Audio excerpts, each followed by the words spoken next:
Right, I believe we are live. Kia ora koutou, haere mai. Welcome to this week's, I nearly said Darkness and Devika, No Space to Fly here on Encounter Roleplay. We play session 1. It's our second session, but last time was session 0, so it doesn't count. We play live here every week at 11 p.m. Eastern Time. Yeah, that's basically it. This is a new game. New campaign, new phone, who dis, that sort of stuff. So I'm going to go around and have a talk with everybody. We'll see how hyped they are to introduce the characters. They can just remind us who they're playing and what they're looking forward to, and then we'll crack on. We'll crack into it. So I'm going to go counterclockwise. Someone that we haven't seen on this channel for a while. He's been off working hard for Uncle Sam and being the guy that wears sunglasses in nightclubs. Ryan, how's it going, man? Yeah. You right? I'm all right. I can't move my neck because I'm old and dying. I hurt my neck laying on my pillow wrong, so I'm irritated about that. So, I was expecting some cool little like I hurt my neck because I got into a bar fight, but I smashed them all, and it's like I slept wrong. I wasn't even sleeping yet. It was last night, and I was like laying there. I'm like, all right, I gotta get comfortable. Crack! What was that? Oh God, I can't move. So that sucks. Right, but yeah, you're excited for today's game, I'm hoping. Yeah, I'm pretty pumped for this. So I'm playing a character named Matthew Irons Dubois. He's kind of a gearhead hacker man. That's why I'm wearing sunglasses and wearing all black, because I'm a hacker man. All right, cool. Yeah, I'm looking forward to it. You're the only one that wasn't in the session 0, so I'm curious to discover the character alongside the audience. Next up, we have Luke. How you doing, bro? You right? Doing pretty good. Yeah, I'm looking forward to this game session. This new system. I was a little apprehensive about the sci-fi at first, but I'm really excited to get into it now. I tend to prefer the fantasy, but yeah, I'm super looking forward to it. I still haven't read the rules completely, so I'm one of those hands-on learners. So as we go, I pick it up quick. It's always the easiest way for me. And you won't even tell. You'll probably be like, "Wow, you must know the whole book," because you won't even know that I haven't read the rules. But it's yeah, I'm looking forward to playing the character. His name's Ghost Dog. His real name is only known probably by Sean's character due to their background. It's Theodore, and he doesn't like anyone knowing that or saying it. He gets real mad if you use his real name. So only Ghost Dog. Yeah, I'm looking forward to see. Generally, you and I have played a lot of games together. At this point, well, we've played a few characters together, and you have a really good reputation for playing arseholes. And you implied in chat that this one would be a bit more likable. So I'm curious to see how that goes. Well, you said, well, look, first of all, then I read the rules, right? Because I read some of them. And it says, to get experience, I need to address tough challenges with force and threats, which basically, I have to be an asshole. It's not even my choice now. The rules tell me I have to, so not my fault this time. Convenient. All right. And next up, we have our what's the official term? Producer, engineer, the man behind the curtain, the guy that yells at when he screws up and has the wrong fantasy grounds up. Yeah, that one. Yep, that one. First time we yell at, we go, "Drake, fix it, fix it." I'm sorry. How are you feeling about today? Hey, I'm feeling good about today. I have no clue how Will does it, so I have to get a tutorial because that man has 6 screens open at once, and I've only got 1, 2, 3, 4, 5 monitors up right now. So, I'm just going everywhere. So it'll be interesting playing your pilot and seeing if I can text and drive or fly at the same time. So I did read the section of the rule books of mine. So I don't care what anyone else does, but I kind of think I understand what my guy does. And then I watched A-Team, and I started to fall in love with Murdoch again. So who knows what you're going to end up with. Yeah. So as Drake just alluded to there, his character is like a bit of a crazy conspiracy theorist pilot. This is what we come up with last week. Yes, who wants that's to exactly unravel right. unravel the secrets of the progenitors. So that'll be interesting. Next up, we have Sean. Hello. Sup? Yeah, I'm really How you excited. This is where you figure out if your character premise lives up to what you thought it was going to be in play. And spoiler, it never is. Well, I've never found it is. So, yeah, I'm playing no longer an unnamed scoundrel. His name is Xavier Valorum, but his outlaw name is the Black Valorum on account of the fact that he was ex-Black Ops, and as part of the cost of him leaving, he ended up with entirely black eyes. So it's a little bit of a fun little double play. And yeah, we'll see how much of an asshole he isn't, because I'm not trying to make him an asshole, but we'll see. Yeah, much like We'll Luke, see. you fall into tropes. You know, I get it. You know, it's easy to role play yourself. So, Yep. No, it'll be. I'm looking forward to seeing it too. I know what you mean by how like the session one is when you see whether or not your character concept will last. We all have these ideas how our characters are going to be, and then we get into game, and by the end of the session 1 or 2, you've normally scrapped a couple of things or you've changed a few things. So it's always interesting watching that progression. And then last but certainly not least, Charlotte, how you doing? I am doing pretty well. Like I was saying in the host tunnel, I have minimal personality, so my character will be able to escape by that with no problem whatsoever. I have absolutely no idea how I'm going to play her. None whatsoever.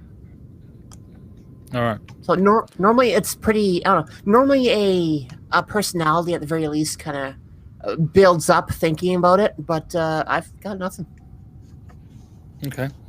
I have had to generate so many characters in the last few weeks that any inspiration I had is spent. Well, you know, it'll be good. It'll be a good chance to get some improvisational expertise in there. Right. So now that we've introduced the characters, it's time to start talking about our sponsors that make this all possible. First up, we have Fantasy Grounds, our virtual tabletop of choice. All of the dice rolls you see, which are in a little window, little one down at the bottom below Sean, that is Fantasy Grounds, which you can check out yourself for free at fantasygrounds.com. I believe currently they're running a Kickstarter for their new Fantasy Grounds as well, so you can go scope that out. Yeah, it's all right. It's all right. It does the job. Next up, there is Wayland Games, where you can go purchase miniatures, waylandgames.co.uk, and get yourself a huge range of D&D, Warhammer, and 40k minis for 20% off. And then we also have our sponsor, Tabletop Loot. They sell incredible dice, other bits and pieces. If we hit 20 retweets, we will give away a set of dice in chat. The tweet will be rolling on up chat at some point. Click it, reshare it. We hit 20, free set of dice. What's not to love?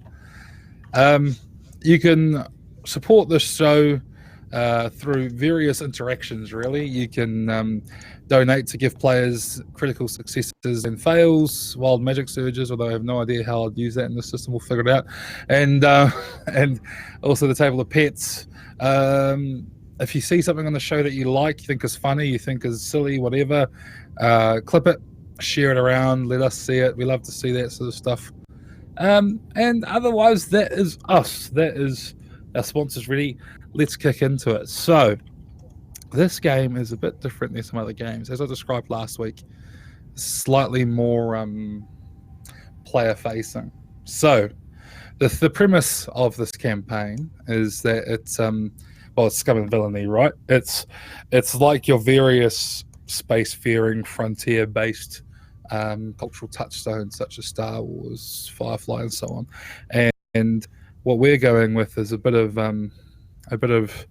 the Wild West in space. And our characters here are a troop which are known for bounty hunting, extracting, kidnapping, that sort of stuff. They're the people you get in touch with if you need to get somebody out of somewhere where they currently are that you don't want them to be, or if you want to get someone somewhere where they should be. But not all has gone well for our bunch, who currently don't operate under any particular name, but we shall see. This group, despite their daring deeds, has managed to get themselves locked up. They're in one of the various sort of smaller facilities, which is run by the Isotropa Maximum Security sort of prison outfit. Not the main Isotropa station, luckily, not the Max Secure, but one of the other places dotted around the various systems of the Procyon sector. And they've struck hard times. They've got themselves locked up. As with most prisoners sitting around with not much else to do all day, there's been scheming about how if they were to have to snatch somebody out of a place like this, or maybe get themselves out, how they would do it. And such chats sort of keep them occupied long into the evening while they sit in this place. The station is quite grim in design. It's lots of grey tones, not much to really stimulate the mind or the imagination, with the exception being that the roof of like your yard, like all around it, you've got these pens where prison cells are, but the roof of it is clear glass, and through which you can see the infinite expanse of space with some colourful nebulas and occasional moving objects. Every now and again you get to see a ship cross over top as new arrivals arrive, but you can't really see much comings and goings. So it's deliberately set up so you can't observe the rest of the station and make plans as to who's coming and who's going. You're literally just floating in space. It's what Alcatraz wishes it was. Now, one day, a new arrival is brought into the cells. It creates a bit of commotion. This is a man who's led off to isolation, and it takes a while before news filters its way around the station that this man is Wayland Blythe. Not much is known about Wayland except for that he is an info merchant and con artist, who's generally sort of one of these mystical figures, one of these sort of people that you hear about but you don't think is quite real. You think they're an amalgamation of various other people doing their stuff out in the trade, and this guy has managed to get himself locked up and brought here, and he's locked up in isolation away from the others, solitary confinement, probably only as a holding situation before he moves on to the Isotropa Max Secure.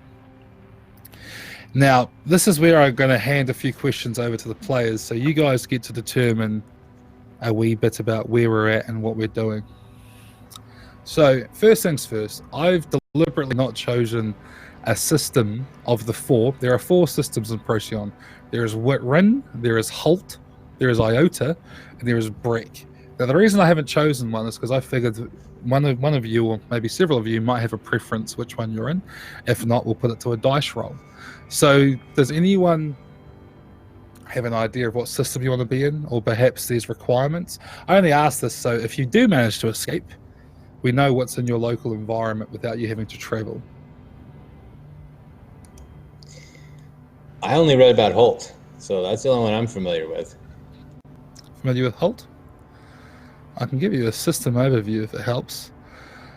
Holt was the second Procyon system to be colonized through the Rin-Halt Gate. Although the Rin-Halt Gate was troublesome to stabilize, hegemonic scientists eventually found a series of keys in the system that forced the gate to consistently lead to Halt. The gate remains temperamental, however, and has been known to open on its own. No ships have come through during these spontaneous openings so far. The Halt system star burns white, though it's far older than the stars of this type should be, which hegemonic scientists attribute to manipulation. And it's a bit of a backwater spot. It's a good place to go, unless anyone else has a preference. Nah, I'm unfamiliar with the systems, so No. That's fine. That's fine. I figured you might be. We're going with Halt then. So you're in the Halt system. So occasionally, through the rotations of the space station that you're in, you can make out the searing white large star in the middle of the system. Secondly, who was it that was doing some sort of menial labor around the prison that happened to bring them in contact with Mr. Wayland Blythe? Assuming you're mopping the floors or something outside outside their cell. Does anyone want to be the person who made contact with this man? Not all at once. All right. Well, Valorum will. Valorum? Okay. Yeah. Cool. So one day, whilst Valorum is doing his bits and pieces, he's mopping the floor outside of isolation, and he happens to go past one of these cells. Now, the cells, they don't have doors as such. In this case, it's like a shield that you can see through. A slight purple glow sort of goes across the opening. Normally, in this hall, there is a guard standing at the end, and today this is also true. As with all the prison guards in here, they're not armed with guns or anything. Guidus has like a shock baton sort of hanging from his waist and various other tools. And you're sort of there just doing your job around the prison to trying to get them good boy credits up so you get an early release. And as you're doing your thing, you go past the cell, and inside is this man. Now, Wayland, he's quite small, well-dressed, extremely nondescript, really, apart from his frail, small frame. His body looks as if he should be much older than his face appears to be. So he's one of these people who he could be middle-aged, he could be quite young, but either way, he's sort of scrawny, very well-dressed, shirt tucked in, and he's sort of sitting there. As you're sort of going around and mopping the floor, he sort of looks up at you and smiles, and sort of lets you do your route. So you keep mopping past him. Then when you come back, you notice the guard at the end of the hall steps out. And Wayland smiles at you again and says, "Please, sir, a moment of your time." Well, now, how can I say no to that? And my character just posts up, leaning against the side of the frame by the shield. So he can see either side, like, he's got his back sort of to Wayland, so he can see the each end of the hallway. He goes, "Yes, rather. I am afraid I must be quick. I believe that you may know a way out of this place." And he sort of smiles a wee bit as he says this.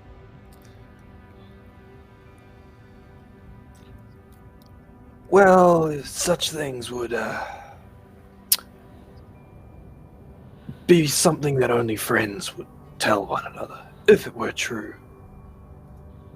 Yes. Well, you see, I am due to be moved to the Max Secure 3 weeks from today. And when they move me, I am afraid that my chances of escape will be limited. But it's as fortunate that fate has decreed that you and I's paths shall meet, and you shall get me out of here. Would you be able to help with that in exchange for credits, of course?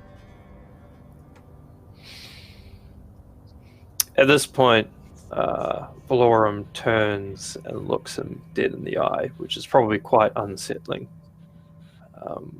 Because you actually can't tell if he's looking at you dead in the eye or not. And sizes him up. And you see there's sort of like a calculation going on in his head. And with the ghost of a smile, he says, I think that's manageable. Yes, I think I have an idea. Good. I I sense that the thorn in your idea may be actually getting off the station, correct? Well, fortunate for you, they need to send a ship to come and claim me. And that ship, plus credits, will be yours if you can get me out of here and somewhere safe.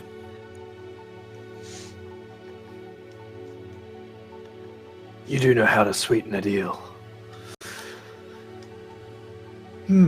Well, if the plan goes how I think it will, you'll know we're coming. And it's not as if it's going to be hard for you to prepare yourself. He sort of nods and grins. We can say, for the sake of conversation, he lets you know what time he's looking to be picked up, and he basically says, "You know where to find me." Timing is obviously of the essence, and he encourages you to go discuss it with your people. He, there's something unsettling about him. Like he's nice in a very fake way, but he's also knowledgeable in a way that doesn't make sense. But he sort of, after he's finished talking, the guard steps back into the room and retains their position at the end of the hall. And you can't talk to people in isolation. No, I'll just finish up, nod once to the guard as I'm leaving out and start whistling a tune of some kind. Right. So we'll fast forward at this point, and we'll cut to a table somewhere in the yard with the sky roof over top. There's people all around. There's people. Imagine jumpsuits. Imagine loud noise. People working out. You're in the prison yard, right? But in space. So, this is the moment where. You guys are discussing the plan, knowing that we're coming up to the time to kick off. So this is like the day before. We'll do some free role play, introduce each other's characters, and then we'll cut to the actual heist. So, what's everyone doing? You're at this table in the yard. Paint us a picture. Let us know what your characters are up to.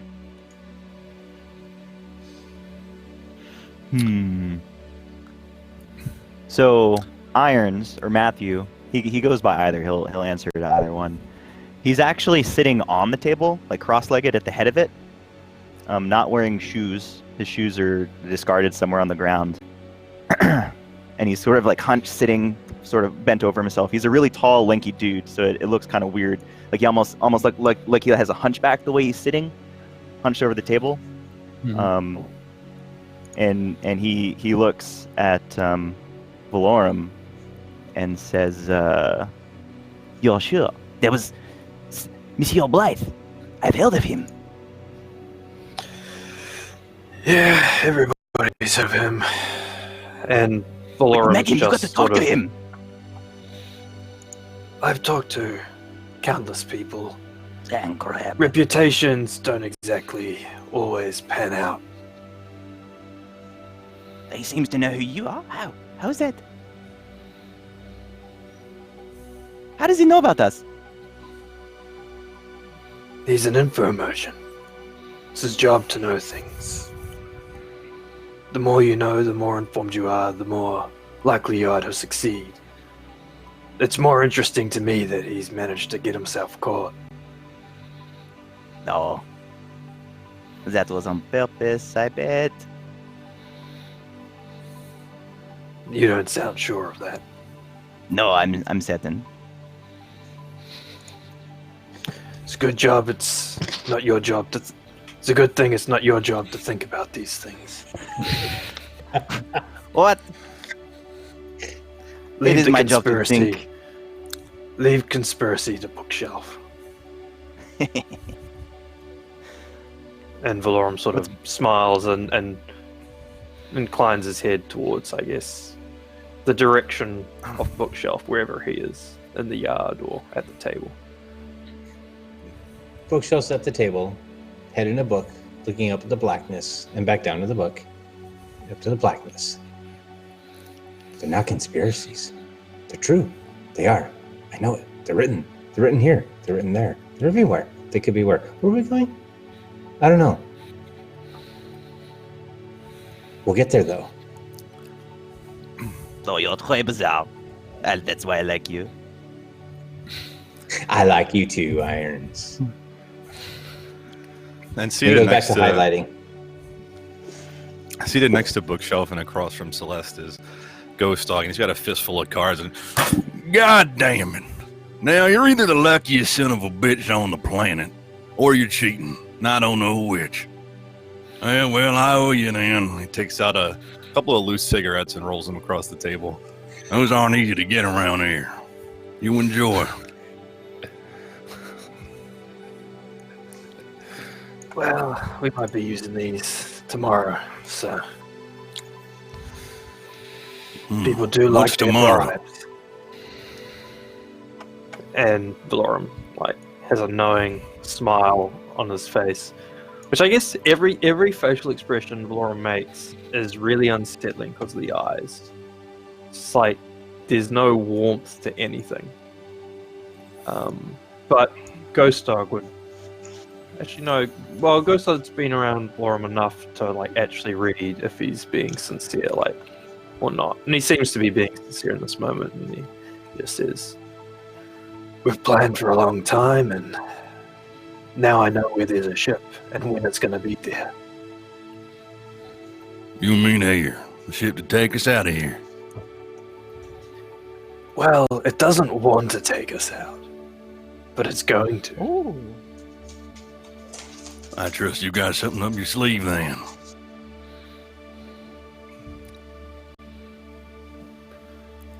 I have ideas squirreled away. Well, This if you is a know big where it's frigate. gonna be, that's a good start.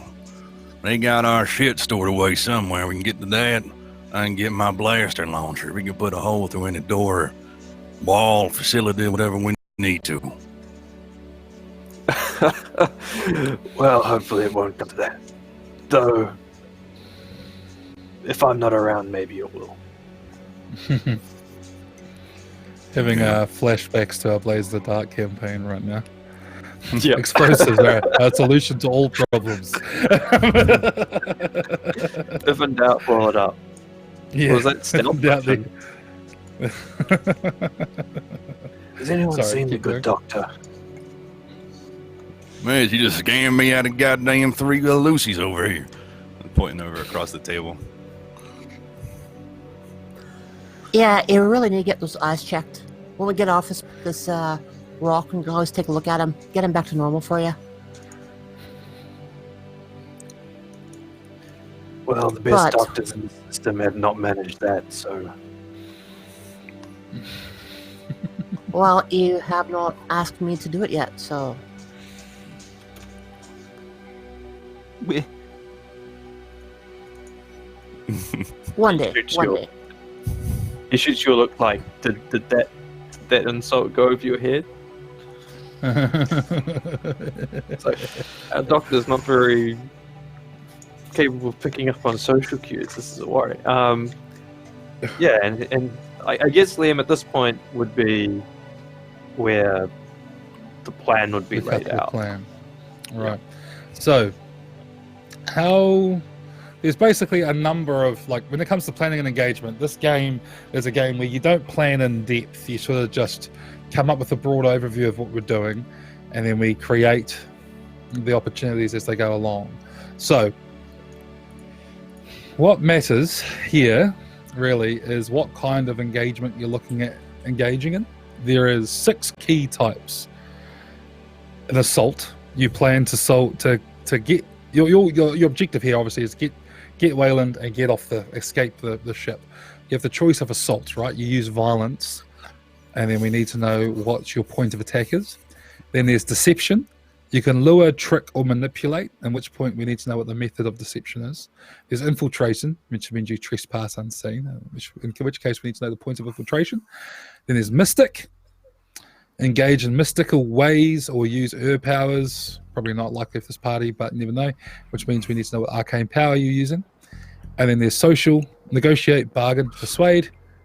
which is, then we need to know what your social connection is. And finally, there's transportation, which is carry cargo of people through danger, in which case we need to know the routes and means. So there's a few there that apply. If you guys do, I believe it is, you get bonuses to,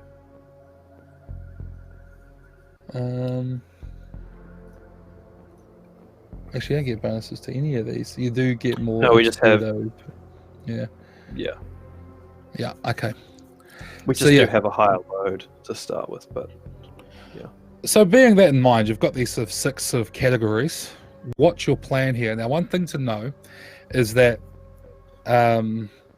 because it's our first session, we're skipping a couple of small rules. We'll introduce them over the course of the campaign.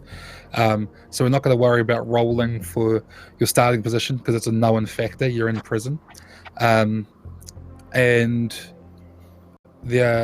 also, as far as equipment goes, as Yogg's alluded to, you're going to have to get to your gear to use most of your equipment. However, things that are feasible to have acquired or made in prison, shanks, things like that, stuff you may have stolen, you may have cut a key out of something or whatever, we can work with that. But saying like, okay, we're going to start this as an assault, and Ghost Dog steps up on the table you're now talking at, pulls out his launcher and starts blowing shit up, that's not going to work. You need to get your gear. Once you have your gear, though, we'll reset your load and you effectively have whatever you want at that point. So that in mind, have a discussion amongst yourselves and decide roughly what sort of plan we're looking at here. So I've got an idea.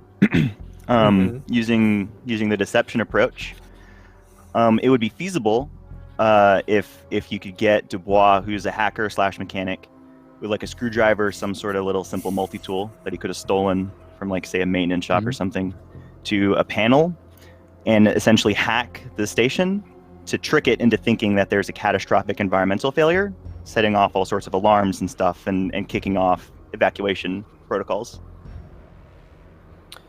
Basically trick them into thinking that things gone to shit. I had something similar where we would have everybody stationed from knowing, like, just the course of the day and the duties and things, and like finagle people to be in the right place at the right time, and then either through a riot or, I mean, your idea works perfectly, trigger a lockdown so everybody that is where they need to be, and we've isolated half the station. Like, so if things go wrong, like we don't have to deal with as many guards because we're in the part of the prison where we need to be. And in a lockdown, everybody's not supposed to be moving around. So, and then it's a case of getting to our stash, maybe disguising as guards, and getting into solitary and getting to the ship.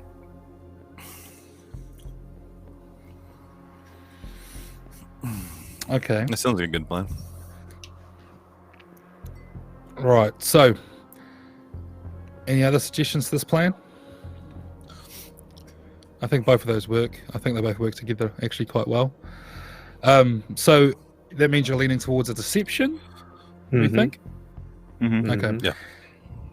And with that said, then what was your method of deception that you were going to do? You were going to try and create this idea of a catastrophic atmospheric failure, or right? So technically, the entity I'm deceiving is the station, and then the personnel who are being told by the alarms and the systems. Oh shit! The environmental systems collapsed. An hour until oxygen failure or whatever, causing a lockdown and like bulkheads or whatever.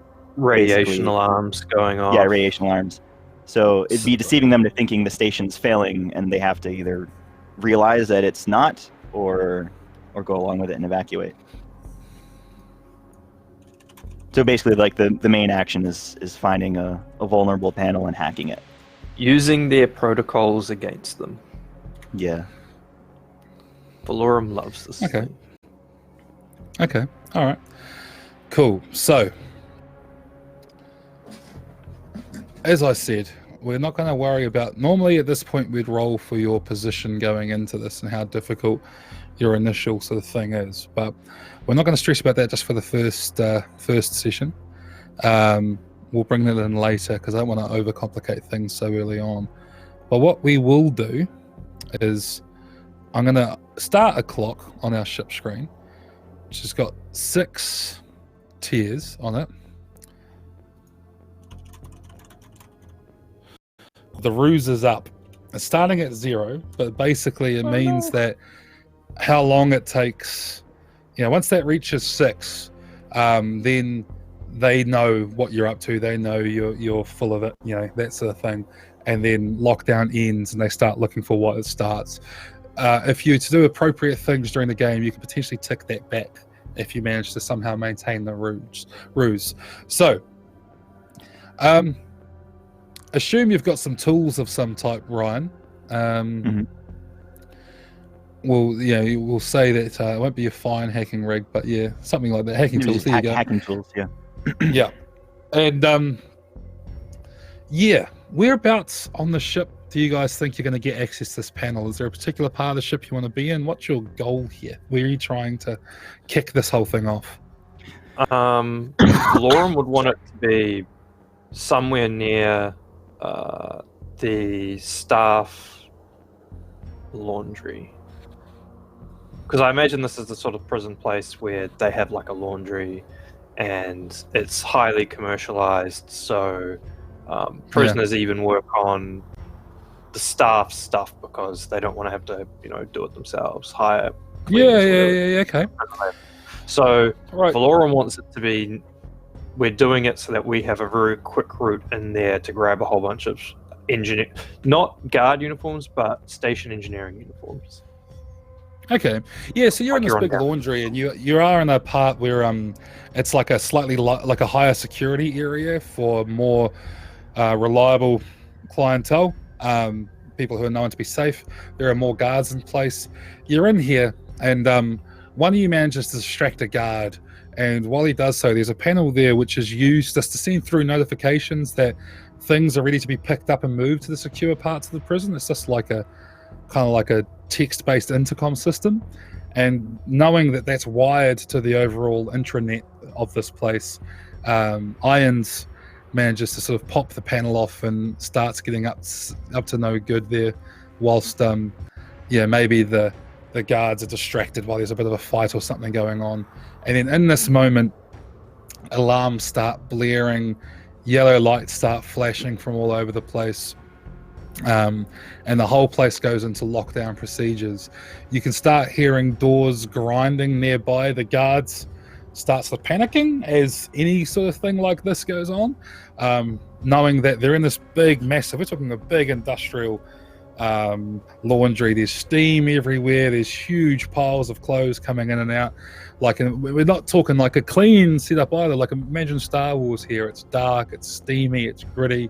You're all kind of slick with sweat from working in this hot, steamy environment. Like it's a shitty sort of place. And then amongst this, whilst the fight is going on, maybe, I don't know, Valorum or someone bribed some other guys to get into a fight with some cigarettes.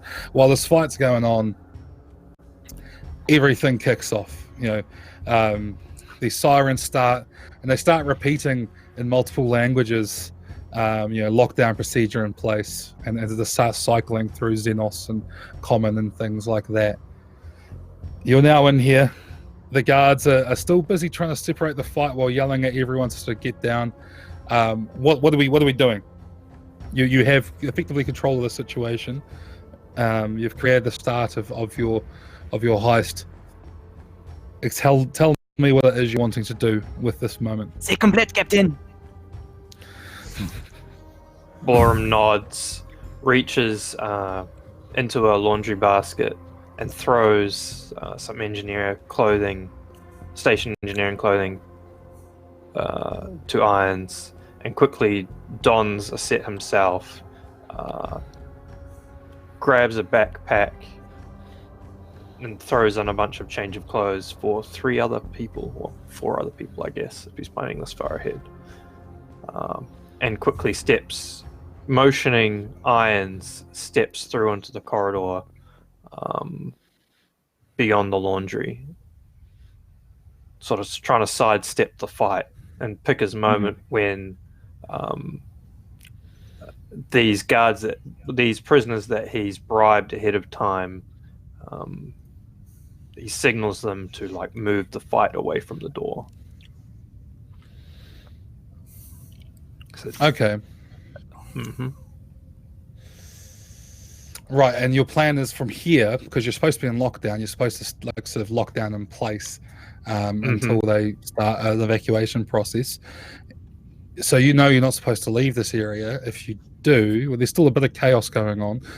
If you do, what's your plan? To sort of just fake it till you make it? You're going to walk around and just sort of convince people that you are that these engineers, or are you trying to sneak? The entire idea is that everybody's running the stations in lockdown. Here are these engineers probably on their way to do damage control, trying to, whatever's the problem, the engineers are trying to fix it.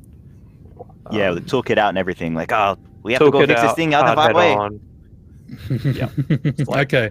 Right. Big way. So you two go running out of the laundry. You're prisoners of they've distracted this guy. You go running out.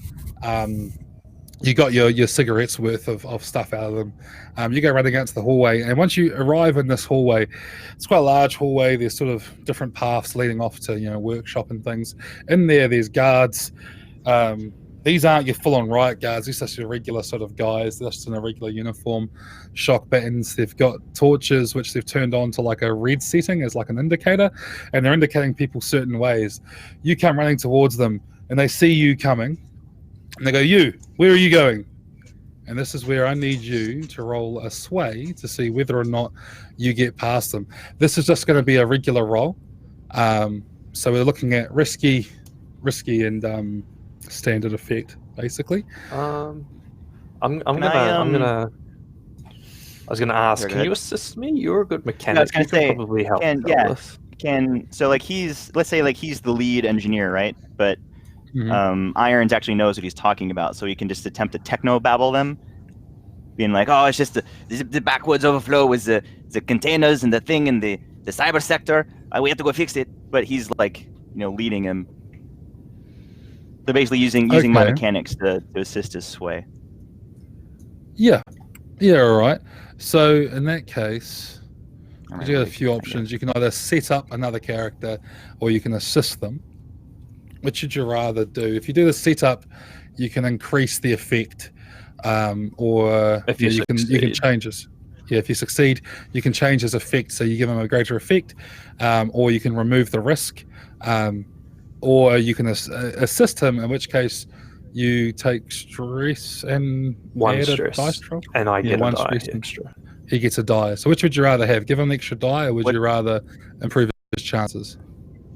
What's the risk improve right his effect? The risk is risky. So yeah, if he rolls a 1 to 3, he fails. If he rolls a 5 and a 4, then there's a complication, which is likely just to be the gig is up, and then a 6 he succeeds, and it's standard effect. So you can increase that to greater effect, or you can lower the risk, or you can give him an extra dice to make it more likely to roll a 6. It's up to you. I think I'd want to lower the risk. I think so. Whichever action lets me lower the risk. Right, so in that case, you're coming up, you're techno-babbling. You can use either hack or rig. It's up to you. They both fit in this situation. Yeah, I'll use rig. So that's okay.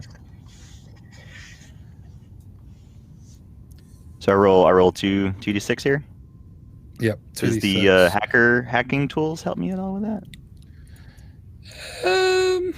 Or the repair tools I just jacked? Yeah, all right. Yeah, we'll, sure. Okay, and how do we... we'll add an extra dice for that. And to do this, it costs 2 stress, I believe. 1 stress, 2 stress? Is this a setup or an assist? Yeah, it's a setup. Setup is you set it up if you succeed. Otherwise, you don't. Oh, okay. Not a stress, all right. man. Okay. All right then. So 3 dice, 36. Here we go. Because you can first fail roll. a setup. Oh, shit. A 4. You still succeed. It's still a success, although it's not as good a success as you're sort of hoping for. We'll say it lowers the risk. So overall, the roll that Sean's about to make will result in less.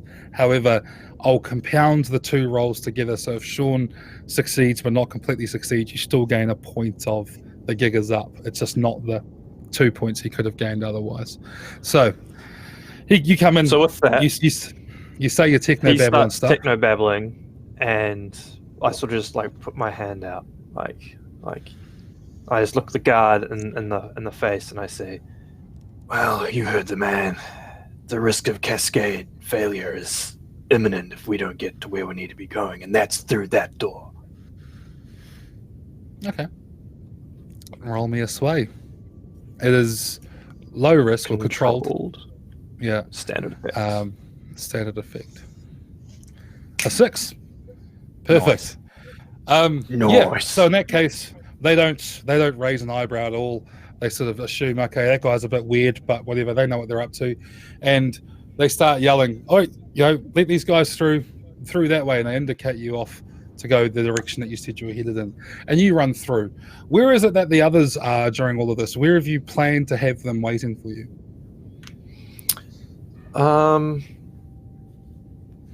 What would be items that we need next? I guess like if we're all supposed to be a gang of engineers coming through, then they could be like in a workshop.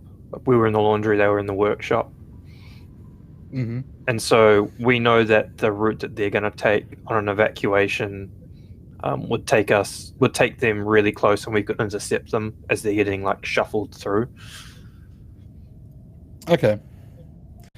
All right. So you go running through, and you arrive at the workshops as the guards are in the process of arranging. As everyone else here is that you've got the other 3 waiting here for you, basically. So at the workshops, this is a place where what you're responsible for making is the composite toe caps worn by hegemonic infantry and their combat boots. You just got these molds where you just make the composite toe caps, right? Because that's a shitty job that someone has to make, and you know they're giving a job like that to a prisoner. I was going to say license plates, but I don't think ships have license plates, so we're going with the composite like a ship toe caps. transponder other's, but that's not really prison labor, is it? That's like hardcore it's not. electronics. So you I'm guys gonna just find in us a license here. plate. And it's just these composite toe caps. Today you're making size 8, and you've just been going through controlling these machines, real manual labor. But as the others arrive, there's a couple of guards in here, and they've got you guys sort of sorted, lined up, and they're about to walk you through the metal detectors, which the metal detectors start making a noise as our 2 engineers enter. The guards sort of look up and look around and go, "What's going on? What's happening?" You're faced with a problem. You've got these guards, you've got the prisoners lined up. There's a couple of nondescript prisoners in here as well as NPC prisoners. You've got you guys, you've got these 2 guards. How many guards? Aggressive. 2 guards, right? 2 guards in this particular room. They're not aggressive towards our engineers at this stage, but obviously they're not going to let you just take these guys and walk out. So Have they turned their backs to? Are they facing us, the engineers, and not the prisoners? one of them definitely is, and the other one's facing the prisoners, but he's looking towards you. So he's sort of looking sideways, whereas one of them's turned around at the noise and sort of shocked to see you kind of walk in. Valorum's going to start talking about a gas leak. He's going to be like, the gas sensors in the sector are going overboard. There's an imminent toxic gas leak. And he starts with his hand. Radiological alarms. Can't you hear them? And then with his other hand, he's making a hand signal to Ghost Dog about grabbing one of the guards that's got his back. And then I don't know if Bookshelf would recognize hand signals as well. But he's pretty much what Valorum's hand signaling is. We need to get rid of these guards. Okay. Yeah. Right. So go on. Valorum's trying to set up. Essentially, he's trying to convince these guards to, he's saying something dangerous enough that they're going to double take and look at the engineers and for a moment turn their backs to the prisoners. Okay. So it sounds like we're doing another setup, yeah? Yep. Okay. This time we're gonna use the full setup rules. So it's another setup. This time it's gonna be a sway. If you fail, you're increasing the risk towards whoever jumps them because they know something's up. So roll a sway roll. What is the? Is this risky standard? Yeah, because we'll say it's risky standard. Yeah, it's extenuous circumstances. So another 6. Yeah, We they just turn gained a around. gambit. And you gained a gambit. Yeah, which you already have 2 of, so you're now up to 3. So now we've got 3. Gambits can be used for re-rolls and bits and pieces. There's a few things that can be used for. So I believe I meant to double check the gambit rules before we started, and I got carried away. So yeah, these guys completely buy it hook, line, and sinker. They turn their back on the rest of the party. This is the moment for the rest of the party to act. What are we up to?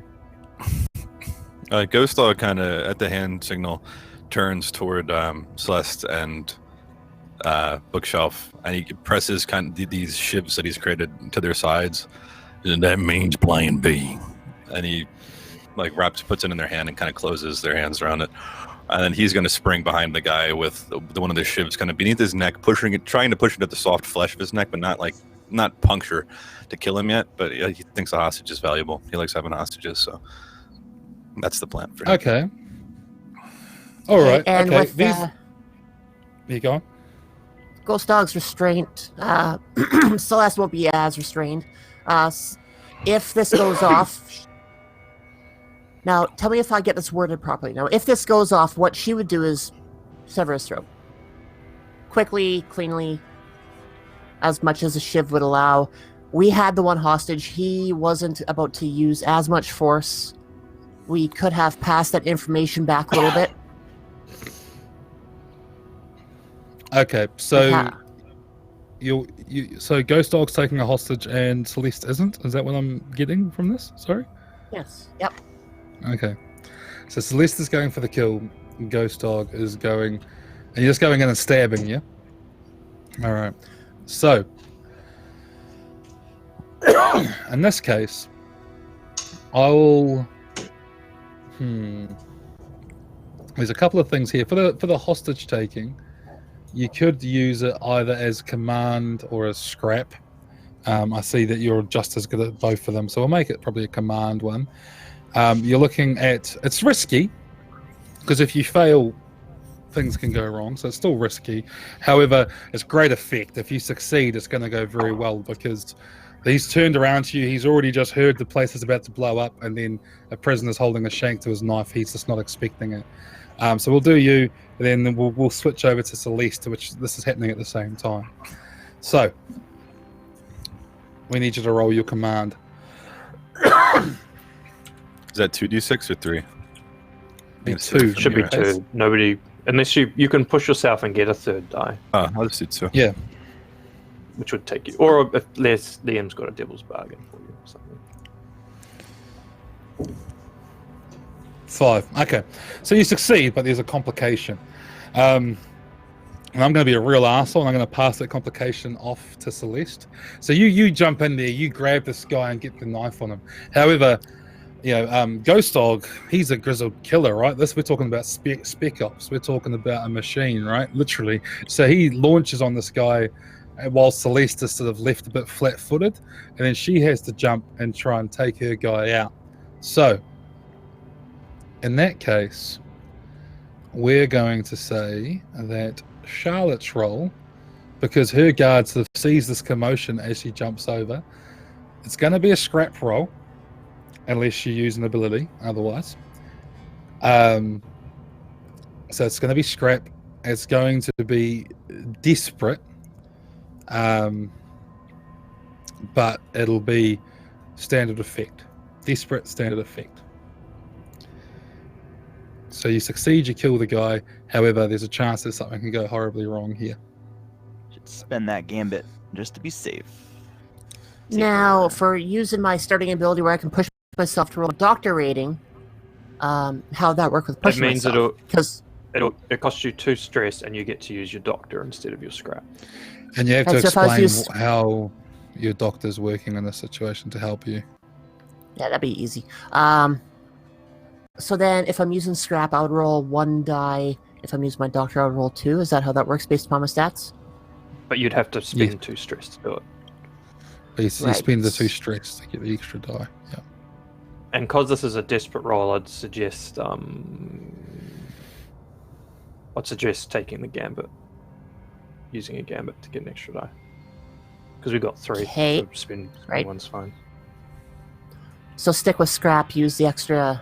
Use the No, gambit. I'm saying go because it's a doctor desperate roll. And use a gambit. Yeah. Okay. Yep. So push myself. you're- Get the 2 you're- stress. Spend the gambit, Yep. get the extra die, roll doctor, explain how it's a doctor roll. Right. Okay. Yeah. So we will do that. Okay, so that means you're rolling 3 dice. Now, just to get you used to doing this, how does your doctor's knowledge help you here? What is it that being a doctor has taught you to make you good at killing people? Well, having a pointy shiv that is probably sharpened in one of my hands, I know if I want to take down somebody quickly, I know exactly where to push and then how to pull forward to be able to rip out whatever I need to rip out. Having a shiv is a dirty instrument. It's not going to be as clean and precise as a scalpel, which would have been easy just to slide across, right? So having a pointy, rough shiv, in, out, You know where that artery Quick- is. yeah, quickly, cleanly. Yeah. I've done it before. Yes. Okay. Yeah. Okay. So that's your Yeah, you take a gambit off the sheet. You get to roll 3 dice. It's still desperate, so you really want to succeed because it's going to hurt you, or something's going to go wrong. But yeah. 3d6 coming up.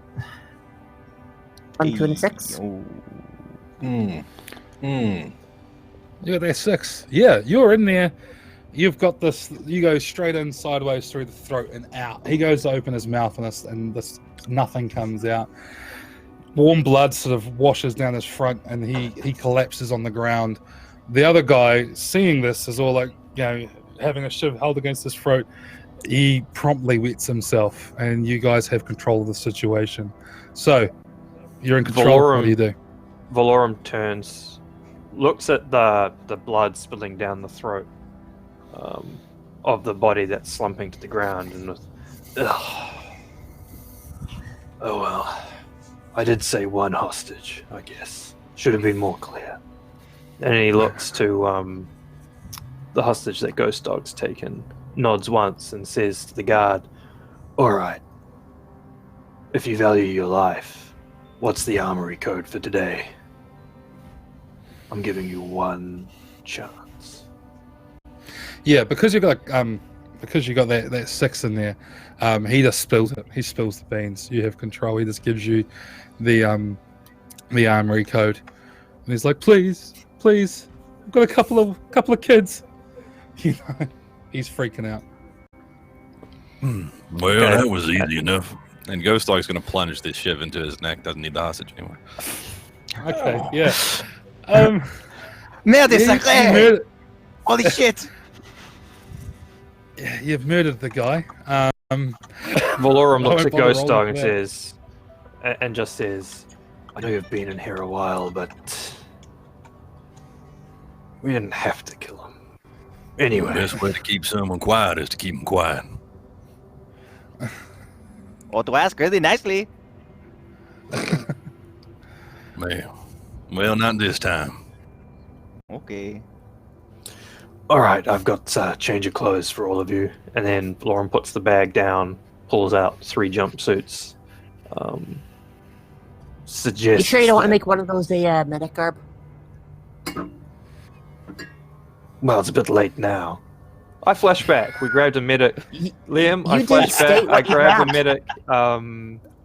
He did. He said he's I getting did, engineers. I did gears. actually state, Yeah. so I'm not going to flashback that. Okay, you can flash back and say you've got a doctor's outfit. Sure. Like a Okay, medic sure. outfit. Yeah, we grabbed a medic outfit because it's There'll be totally one okay suit. for a medic. Yeah, it's fine. It'd be totally okay for the medic to have be walking around with engineers. We'll just have to Also, explain people- that. That's fine. People are scared of the word radiological. Yeah. Irons true. reminds them of this. Radiation is scary. The doctor can help. There are burns, sickness, ooh, spooky. I suppose. Actually, yeah. I know how to crack the armory now. Excellent. I suggest you take some of the stun buttons off the guards and just secret it in your robes. Why did I say robes? Robes? What robes? Jumpsuits. We're all on the way to the sauna, are we? Okay, so now the party's together. You get some storm battens. You've got all that stuff going on. You move on. So what's the next step? Where you headed to next? Armory. Armory. Okay. You move back out into the hallway, and there's this chaos going on. People are running around. At this point, most of they're moving groups of prisoners. And as you all walk out of the armory, there's a guard that sort of looks over towards you, and he just sort of cocks an eyebrow as he sees that the workshop, there's no prisoners coming out. This is one of the guards that's in this hallway, sort of directing traffic to where it's supposed to go. Sirens are still blaring. The robotic voice is repeating, sort of lockdown procedure. Everyone to their cells, this sort of thing. The guard sort of looks at you with some concern. Do you just sort of walk past them as if everything's as it should be? Valorum just looks at him and just yells, as much as my voice can do this yell. He yells at him, "There's a radiation leak in the sector. What are you still doing here? Okay. Doctor, explain the consequences of him sticking around. He's got 10 seconds. 10 seconds. Well, let's just Before hope it's a that he has lethal his iodine dose. shot on him.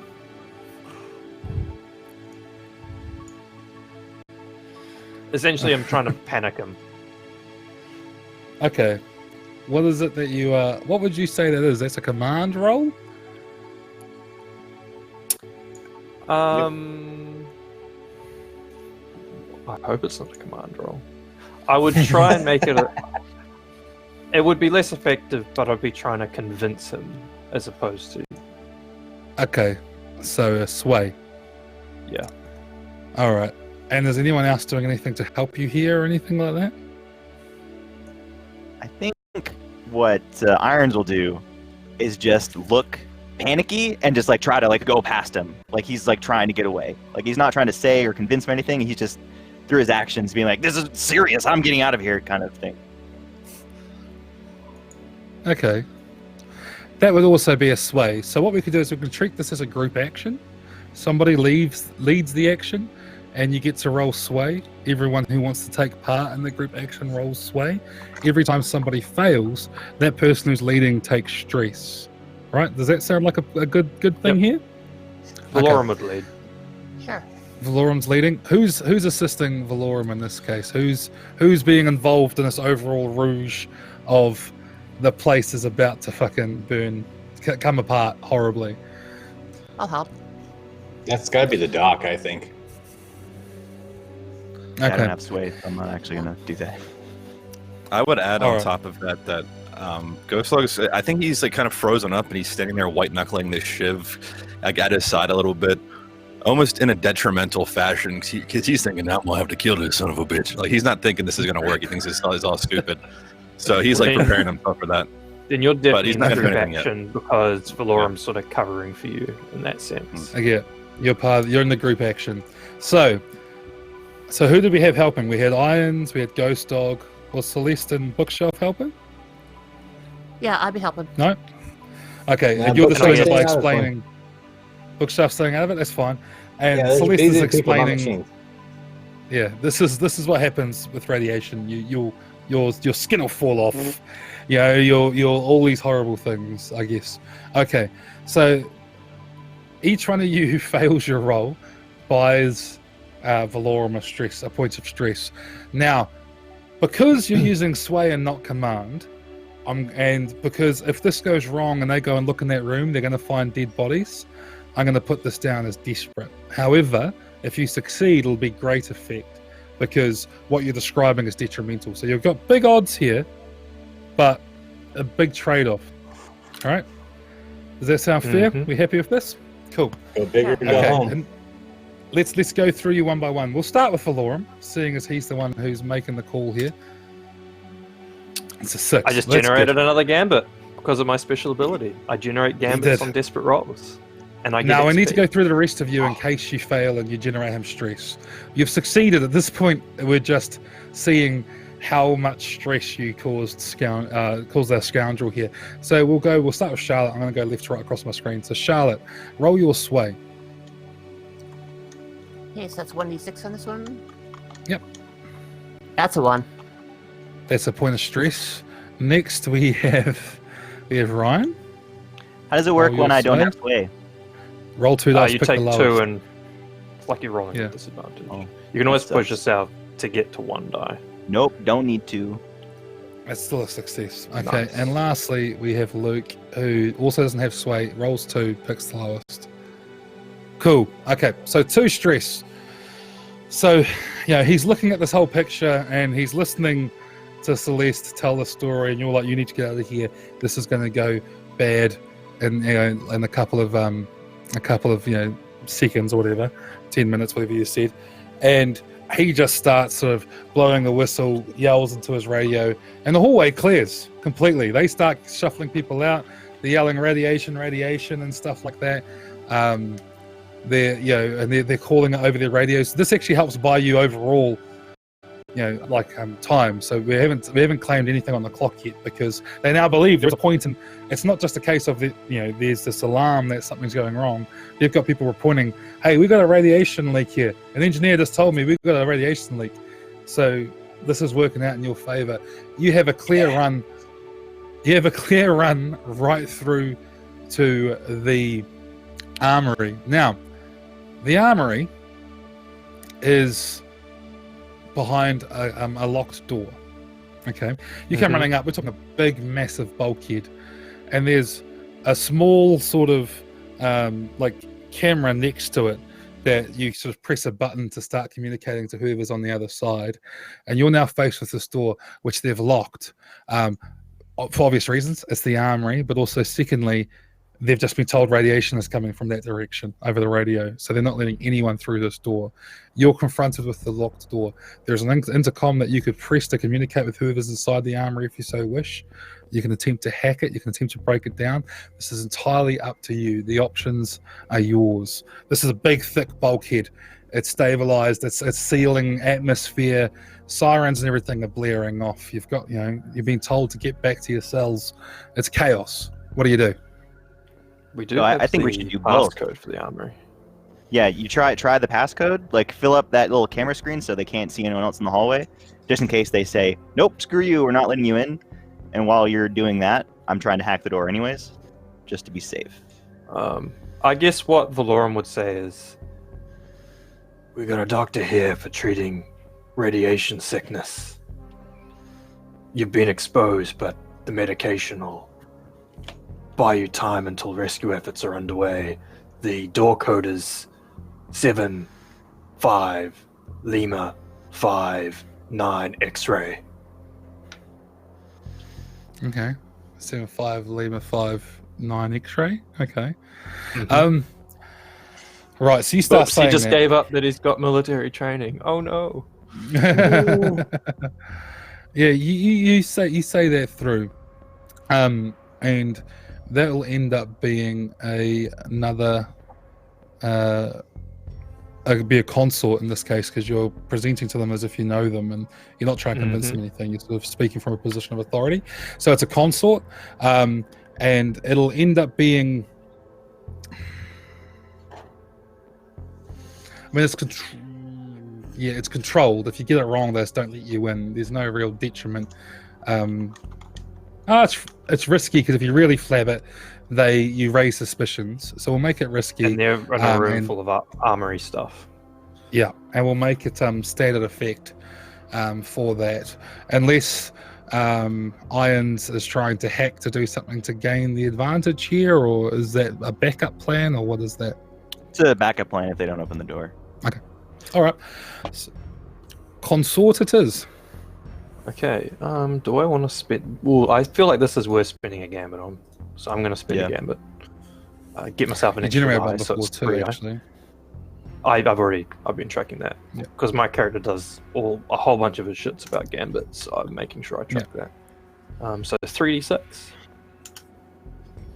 Another and I get that 6. gambit back because of my special ability. They man. I knew it was OP, that special ability. Yeah, they the door opens. The door slides open, and they let you in. Now they have a double door process. So you step through this first door. Everyone sort of comes in, and then the door shuts, and then steam sort of washes down over you like a environmental clean. And the second one opens and lets you through. That obviously, one, they're trying to clean any radiation that might be there, but also two, the big thing is it gives them a chance to eye who's entering the armory. But you did such a good job that they don't question anything, and you come in the armory. You have several guards. They're in the process of they're all wearing these rebreathers for starters, because they believe there's a radiation leak going on. They're equipped with rebreathers, and in the process of fitting like riot gear on. They've got hard armor on, weapons and things. They're loading up just in case they're needing to start sort of fighting their way off a radiation-filled prison. They see you guys walking in, and one of them, who's clearly in charge, sort of looks up and goes, "Right, where's that doctor? I don't want to mess around with this radiation stuff." There's 4 of them. You know that the door behind them is the prisoners' sort of belongings room. It's the prisoners' holdings, and to get in there without raising suspicion will be hard. So you need to somehow take care of the problem that is these guards. As a player, I'm going to say, hey, Charlotte, how about those sedatives? I've set it up for radiation sickness treatment. How about some sedatives that you acquired? Medic that only just got her clothing. What about a med kit? They would have a med kit in the room, right? Yep. No, I think they would. I think they definitely have a med kit in the armory. They're I gotta get used to the system. Do they have any reason at this point to not believe that I'm a doctor? Well, I'm a doctor, but not to not believe that I'm a prison doctor, a prison medic. Like, just not give currently. up. Give me your. Okay. So how would I go about trying to get the med kit from them? I mean, you just I don't walk know. up and grab it. It's a really Or you say, this is something that we smuggled when I was in an infirmary in the lead up to this operation that I've just carried on me. Clearly someone who's never walked into some place they're not supposed to be before. You do it with confidence. That's how you do it, Charlotte. Yeah. Follow Valorum's lead. You can just walk up and take the thing and then do your thing. Or, which might raise some suspicion, because like, why has the doctor not got their own specialized med kit, right? It's happening too quick. That could potentially increase some risks to if you fail. However, you could choose instead to do a flashback. I'll make it a 2 stress flashback. It costs you 2 stress, and you happen to have stored sedatives on you in a nondescript pill bottle, basically. I'll just try and get their med kit on them, telling them something that I left mine with another group of guards. No, don't tell them anything. Just take it. Just do what you want. You describe the situation, Charlotte. If Celeste's not very confident in sort of subterfuge, you could be stammering, and it's Valorum's job to cover for you. But, however you I'm not going to say anything. I'll just walk over and grab their med kit that they have hanging on the wall beside them. Okay. All right. And then you're saying, what? Take this. You need this. And you're giving them. Yeah, I'll crack it open. I'll get the gun that they would have there for administering injection. Anything injectable. So whether it be like iodine for radiation, or a sedative to keep everyone calmed down, or a painkiller for intense pain. I'd put the sedative in the gun. There'd be enough charges in there to be able to take them all out one at a time, right in the neck, right in the side of the neck. 1, 2, 3, 4. What's your bedside manner? The way she described that, not very well. Yes, immediately when I was like, you next. It's like when you're doing cattle, you know, and you like Yeah. production line, Very cold. Removed. Well, Yeah. yeah. Let me tell you a I story mean, about when as we someone had who to works in get, a mental health hospital, it's not inaccurate. I'll tell you that much.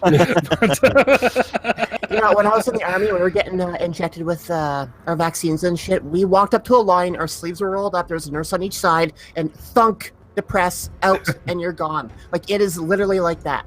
So being a medic in a prison like this, why would I need bedside manner? Okay. I would have All had right, then. guards there with me, right? It's Mm-hmm.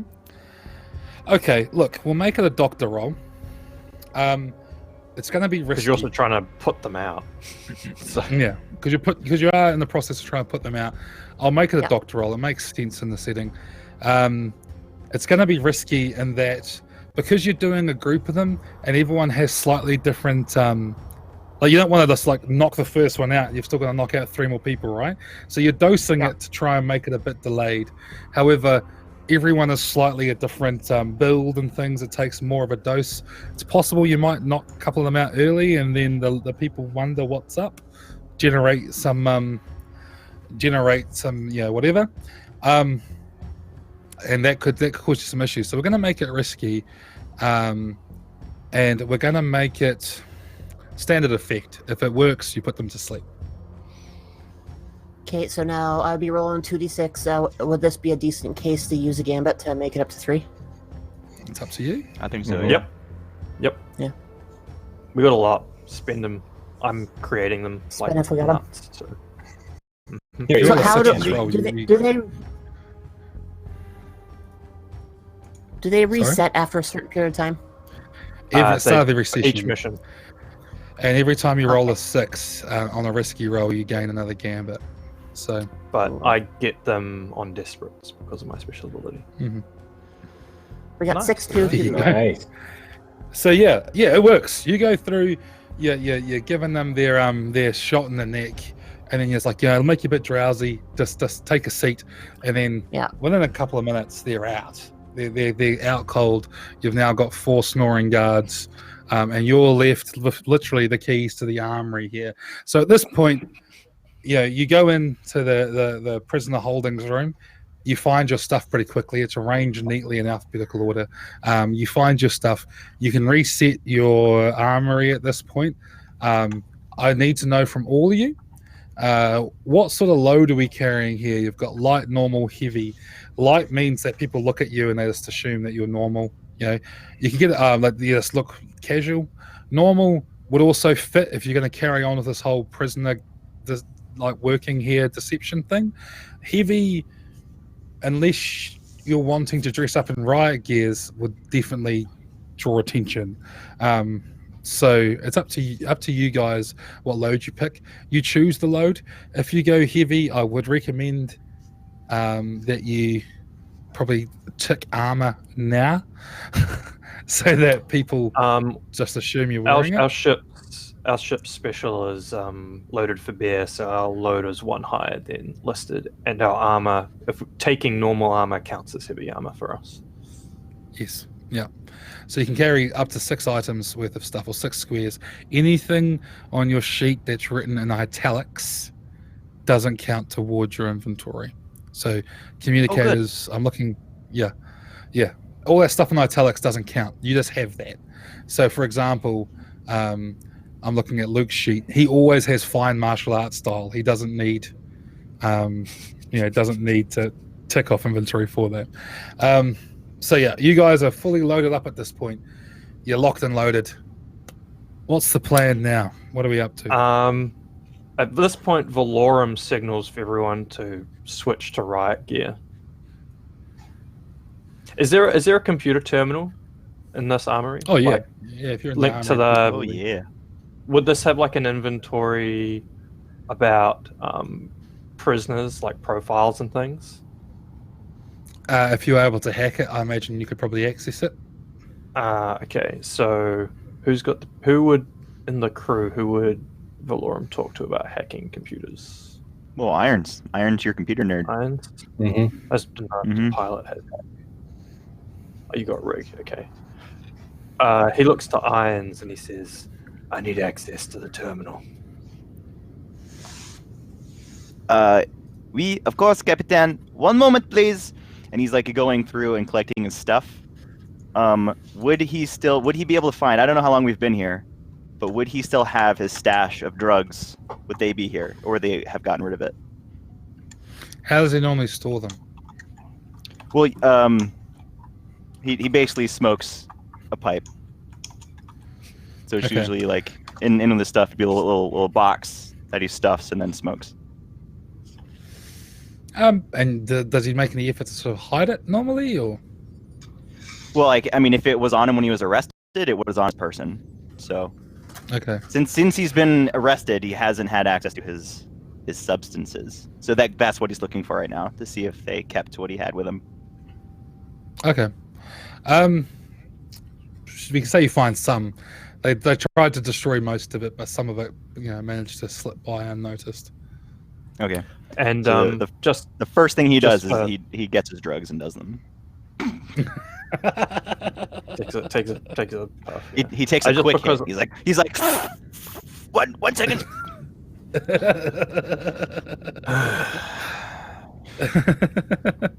Valorum just sighs as he's putting on his riot gear. I'm going as normal load, and I have heavy armor on because it's riot gear. Yeah, come on, Irons. This ain't the damn time for that. Well, come on, give me. There's your always time. He reaches out and takes it and takes a little. Right, yeah, it's time. Come on, let's go. I've just noticed that some of you are already selecting equipment. You don't need to select it until you need it, but if you want to say, "Hey, I've got Sunder on me now," you're welcome to. Okay, so what was so at this point Ryan's going to hack into the system? Yeah, that's the plan. Yeah. So like he's found his drugs. He does his little hit. I don't know if that's gonna hurt me, but it will. And then finds his hacking gear, his fine hacking gear, and he's like, "Right, terminal hacking. Yes. C'est facile." Okay. What does your drug do? Like, is it just tobacco, or is it like an opiate, or what is the drug of choice? It's like Yeah. meth, space meth. Okay, so I'm guessing you're now way worse at everything. Wow. He's I like don't wired. He's like, I work with he methods. helped him focus. Okay. He's not going to sleep for 3 days, but he'll be focused. Yeah. So maybe There's it helps the end with of the this hacking. episode. It's just space meth. The space. Yeah, it might help now, but it'll hurt later. All right. Okay. So yeah. How about we make that then a devil's bargain on this roll? I'll give you great effect on the roll because you're using the meth at the cost of the meth will come back and bite you on the ass later. Yeah, 100%. Yes, Okay. Awesome. I do that. All right then. So what is it that you're trying to achieve exactly? What was it you're wanting to find in your hacking? So he asked Well, he's for Access, but I guess access. I should explain what Valorum wants. He wants Okay. information on the prisoner we're transporting. He wants, because I'm guessing we're now going to be heading to a section of the station where prisoners don't get to go very often once we've got the prisoner in solitary, right? Like the hangar. Mm-hmm. I'm guessing they don't allow prisoners in there. So he wants Mm-hmm. some knowledge of the layout of that. But there's one thing that he isn't to do with the mission that he wants, and he wants to check all prisoners in the station for sort of like if they've been flagged as I mean, the cop out would be black ops, and you'd know what I'm meaning by this, right? Like he's looking to see if there are any prisoners on the station that are ex black op that are being held. VIP prisoners. Okay. Sure. All right then. Roll your hacking roll. It'll be standard effect. But it was great effect. That's right, because it's leading Yep. because of the drugs. You roll your normal roll, and it would be a control, actually risky position, because obviously if you screw it up, they realize the system's being hacked. Yeah, Right. it's a prison system. They're bound to have some sort of system to try and stop you from accessing this stuff. So risky, but great effect. What does my fine hacking rig do in this situation? Would increase the effect past great. Yeah, would it increase the effect more? Yeah, beyond Yeah. great. Yeah, to beyond great Sometimes effect. it can help the position as well, but I don't know. It's sort of up to Liam. Yeah, no, we'll say at this point that yeah, no, we'll make it controlled then. Controlled for a great effect sounds a bit too easy. Keep it risky, but you get beyond great effect. You get all the information you want as long as you succeed in this. Okay. And can I take a gambit as well to get that third dice? Go for it. No, damn. Oof. Well, Oh, you still succeed. It's a 4. That's a First success. complication. However, there's a complication. And the complication at this point is while you're gaining your information, you get it all. It comes up on the screen, but you're aware that the security system is kicking into place. You know, as you're going past firewalls, they start diverting things, and you realize that a security system is on to you. And in this case, that represents itself in the form of 2 ticks on your clock going up to 6. So they know something's going on. Someone somewhere, you know, there's a flashing console somewhere saying that, you know, the intranet has been compromised. So someone can probably figure out what's going on at that point. So the information you're looking for, you find it. There is, in fact, somebody else who's on this ship. They're in a different wing, a different cell block, who is also of the same sort of heritage as Valorum and Ghost Dog. This is another guy who was previously involved in black operations and was loyal to the previous hegemon before he was overthrown by the current guy, who's involved with that outfit. What are they called? Not the 51st Legion, the Lost Legion. He's a Lost Legionnaire, basically, but he does have a Spec Ops sort of background individually. On top of that, what was the information you're wanting to find again about areas you're not supposed to go into? The layout around the hangar, because once we get Wayland out of solitary, we're going to be heading there, and we don't know much about that area because prisoners don't generally go there. So, yep. And also information on Wayland, like why is he being held here? Because it does strike Valorum as like, why was just incidents surrounding his arrest. He's in it for broker more or less himself. His intelligence. He wants to know things. So Valorum wants to know why he was captured in the first place. Wayland's case is interesting. In his case, it's mostly redacted. There's not much information there for you to see. What you can see is that he's to be held for transportation to the Isotope Max security unit. Crimes redacted. Status extreme high risk. With notes, keep in isolation, all this sort of thing. There's all this information there and it's redacted. Now, because of your background, you're aware that this means it's probably got something to do with the government. He's probably somebody quite high up is aware of who he is, and something there's something there which is not for normal people to look up. This is important stuff. It's not so much that they're necessarily trying to cover anything up. It's more just that he's involved in some sort of ongoing thing which can't be looked into with a basic prisoner's clearance. Basically, you'd have to be accessing this off in a different terminal off station somewhere. It's a big fat none of your business file as far as the prison's concerned. Yeah.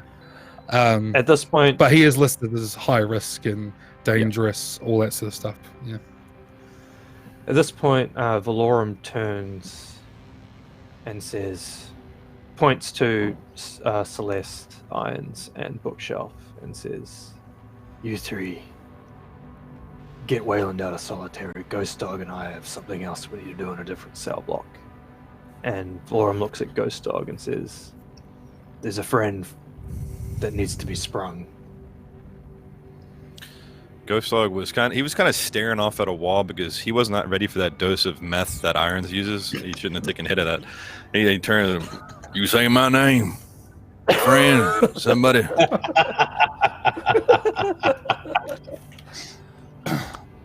Yeah, a compadre. I didn't know we had many Someone friends in here. need. Someone in need, at least.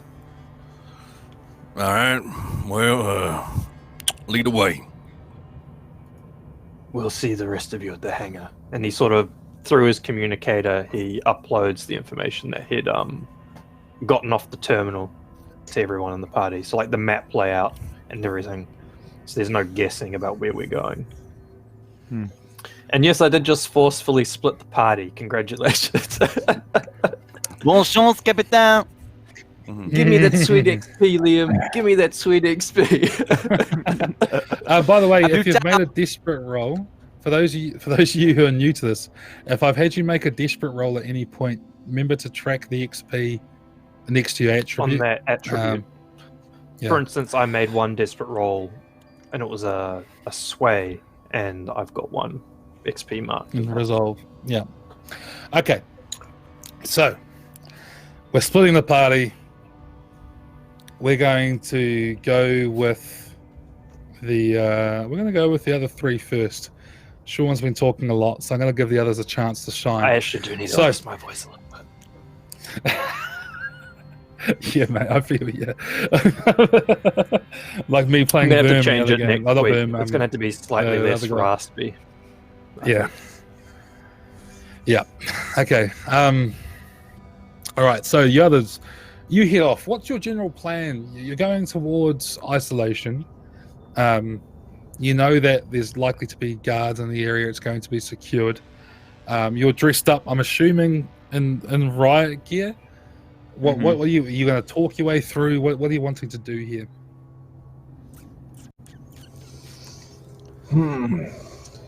Was my Euro robot with the in the storage handling? It could be, yeah. If you want it to be, it's there. I was hoping it was. So it's the only one that understands me. Okay. So we're supposed to go take this guy out of the place. So I'm pretty much looking at my Euro robot. Okay, Thumper. All right. We need to go fetch him. We need to get him. Yeah. You know where he's at? Do you? Do you?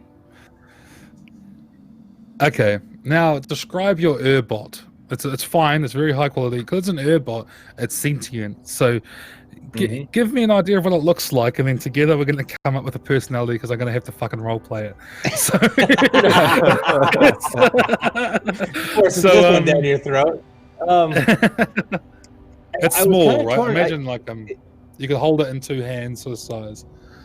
I kind of pictured. Remember the old not stereotypical, but Doctor Who, Doctor 4 with K9.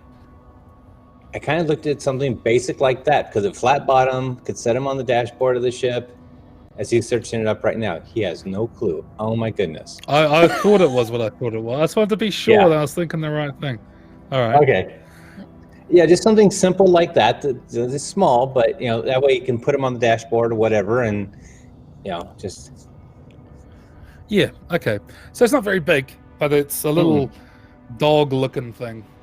Does it have a name? Thumper. Thumper. That's right. Yep. And how does it communicate with you? If it talks, is it beeps like R2D2? Does it talk to you? Is it a strange dog with a posh English accent? Or? I want to say Finn. Actually, I'm going to do this to you. Why not? Try to voice synthesize a Scooby-Doo accent into it. You're an asshole. You're a real asshole. Not that he successfully did it, but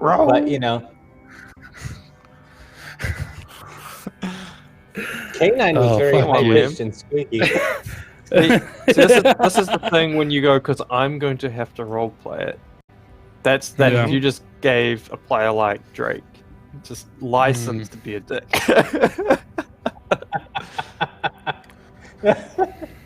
Exactly. I'll be the first character death and not invited back. You're a producer. He's got to go with it. You'll find Airbot goes kaboom. Yeah. Right. Okay. So It'll be my first character. It doesn't have to be Scooby-Doo. I actually Because if I do, K9 it's was just very going to sound like analytical. Scooby-Doo. Or a bit, Raggy? Good enough. Rid? Well, that's yeah. that thing. Oh, Either keep in that Rachel! guard too, or not. Okay, all right. So yeah, he's been powered down. He's had his power cord disconnected, and you reattach it, and you put him down, and it's got one eye in the middle of its Mhm. like dog-like head that lights up, and it sort of puts its head up and looks around and goes, Rin? Thumper, I missed you so much. Hey, we got to find somebody. Huh? Who, Rin? And did we get a schematic map of it, or? Yeah, Yeah, you did. I sent Okay. I sent like the layout of the prison through to you on your communicators because I feel like that's how communicators work, right? Yeah, Sure. it can. Yeah, It's an Yeah, iPad. okay. No. you're close. You're So close then I'll enough just- to tap. Yeah. I'll tap it on Thumper's head. Yeah, dunk. Yeah. It's got that near field communication set up on it. Yep. Yeah. So you're putting in the schematics, and he wants them to lead you through to the most direct way, I guess, or the safest way through to secure. Yeah. Yeah. Hopefully avoiding, guards, GPS, guard positioning system. I don't know if he's that flash, but we can give it a go. So what we'll do is we can assume that you've got a way to communicate with him, so he can go ahead. Just having a look at what equipment you have. If you take hacking tools, Okay.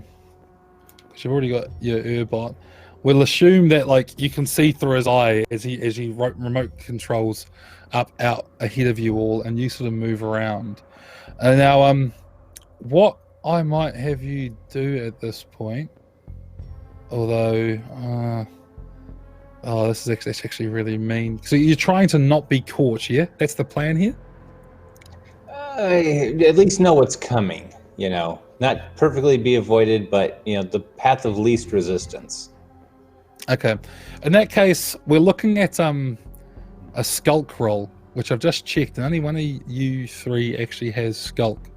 That said, I might recommend you do it as a group action, and because of the Urbot and everything, I'll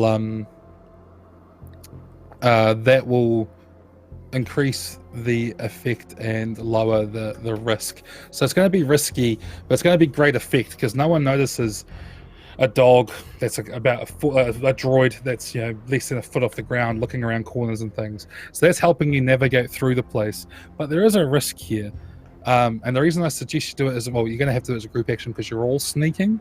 However, two of you are going to be rolling twice and picking the lowest, so it's not going to be great. So who's Unless going they to push lead? themselves. Unless they push themselves, or unless they use a gambit. So risky, great effect if you succeed. Yeah, that's what we're looking at. Who's going to lead the group action? I think I'd have to lead the group's action since it's Thumper. Okay, So we start and he's with you. direct. All right. You don't have Yeah. skulk, so roll twice, pick the lowest. You can use a gambit if you want. You can push yourself. It's up to you. Yeah, then we'll do that. I'm gonna push myself. It's an Okay, extra so that's 2 two stress. stress. Ooh. That's 2 stress, and then you only don't worry about that roll because that's 2 stress, and you only roll 1 dice and take that result because you're in. Oh, okay. Yeah. So just roll one now. Roll 1. Yeah. And I hope you roll good. Okay. Wow. Fancy That's ground right. hates me. I just marked the stress. on Welcome to sheet the for party. you. That's 3 stress. It's okay. Only one of you needs to succeed. We switch now over to we'll go to irons next. It's another All right. skulk roll. I will push myself. Okay. And Good thing you're and not on again, meth, right? I just wanted to Oh. remind Liam of a fun consequence. Yeah. Yeah, so well, I'll, I'll push myself and I'll spend a gambit and try and get I'm something spending all good. the gambits I've created for you guys. I know. That's what I'm. Yeah, Alright, it's nice. a good Six. thing I did. So that means he Shouldn't gets that be one die? back? No, because Oh, did he push himself and use a gambit? I put myself and using That's a it, yeah. success. So at this point, we just need Celeste He to doesn't roll get it a back. dice. Only I can get gambits back. Okay. There you go. So that is an extra stress for Drake. But you succeed. go. Thank goodness. But That's you a lot of succeed. ones, by the So, way. there's a lot of ones. Thanks, Fantasy Grounds. So, you guys are sneaking through. You've got your little thumper up ahead of you.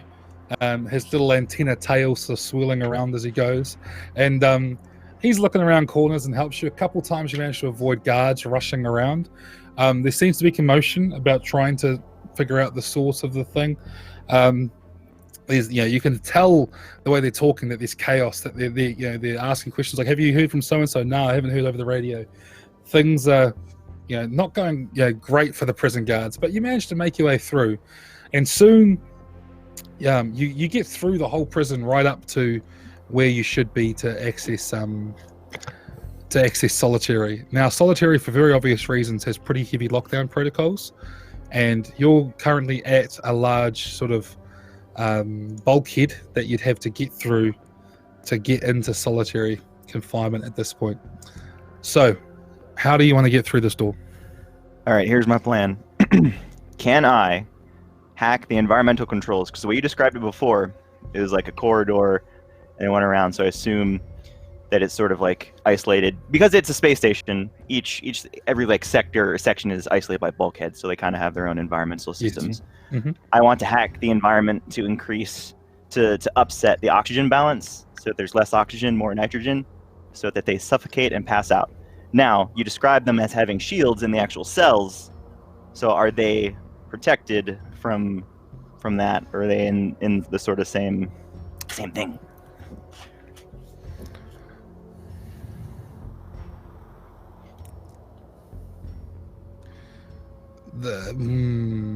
Let's say that you don't know for sure.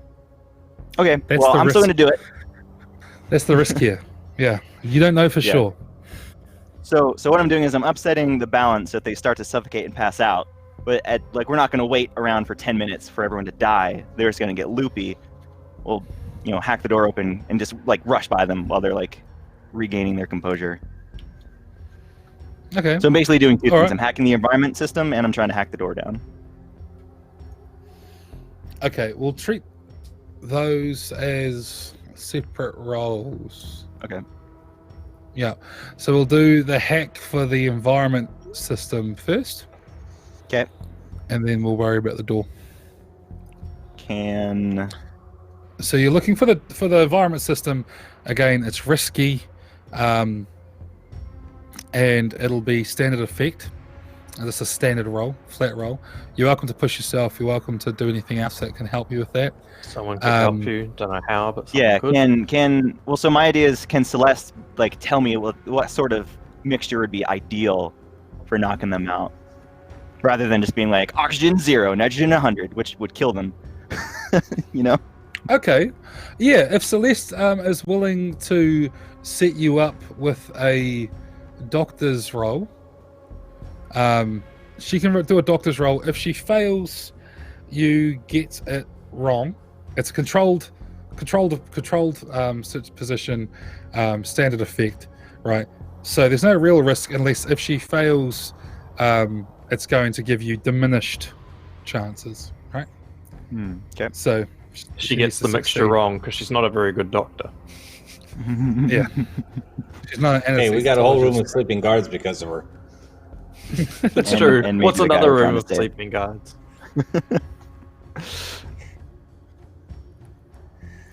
Yeah, Yeah, so we're I looking have at a some doctor help. roll.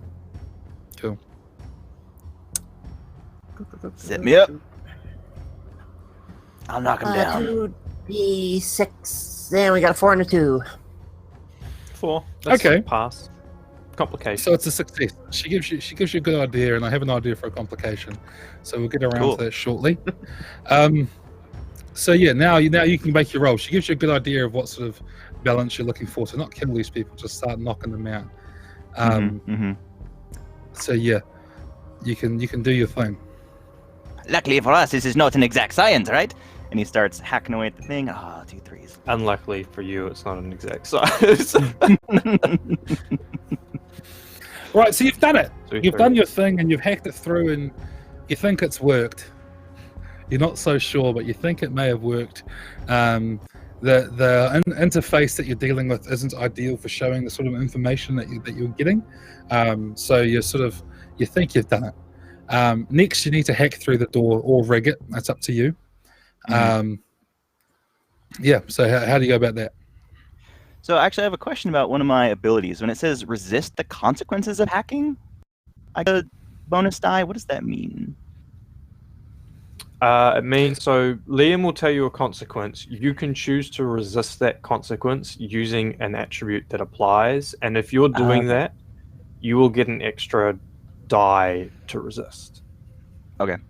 So what's your attribute? What's your insight attribute level? Well, I have 2 hack. Do you have any? You've got 3. There's 3. four. There's 4 stats that you have under insight. Each stat that you have 1 die in counts towards the attributes die pool. Oh, so I have 5 then. No, just the first one in each. Just you the can only first have row, a max like of 4. 3. Yes, 3. Each one that 3. you've got, yeah. 3. Yeah. Yeah, 3. So you have 3. then this would if get you you ever have 4. to roll, if you ever resisting a consequence of hacking, Okay. yeah, then you'd get more. So that's all right. Cool. Okay. So, all right, we're I going to guess get to I was trying to use the fine hacking rig to hack the door open then. Okay. Yep. So that there, again, you're in a controlled position. Risky again because the system's set up to notice if people are trying to hack into stuff. But it would be, because you're using the fine thing, you're looking at great effect. Okay. Here we go. I love rolling 2 dice. 4. Okay. So you hack it open. The door opens just fine.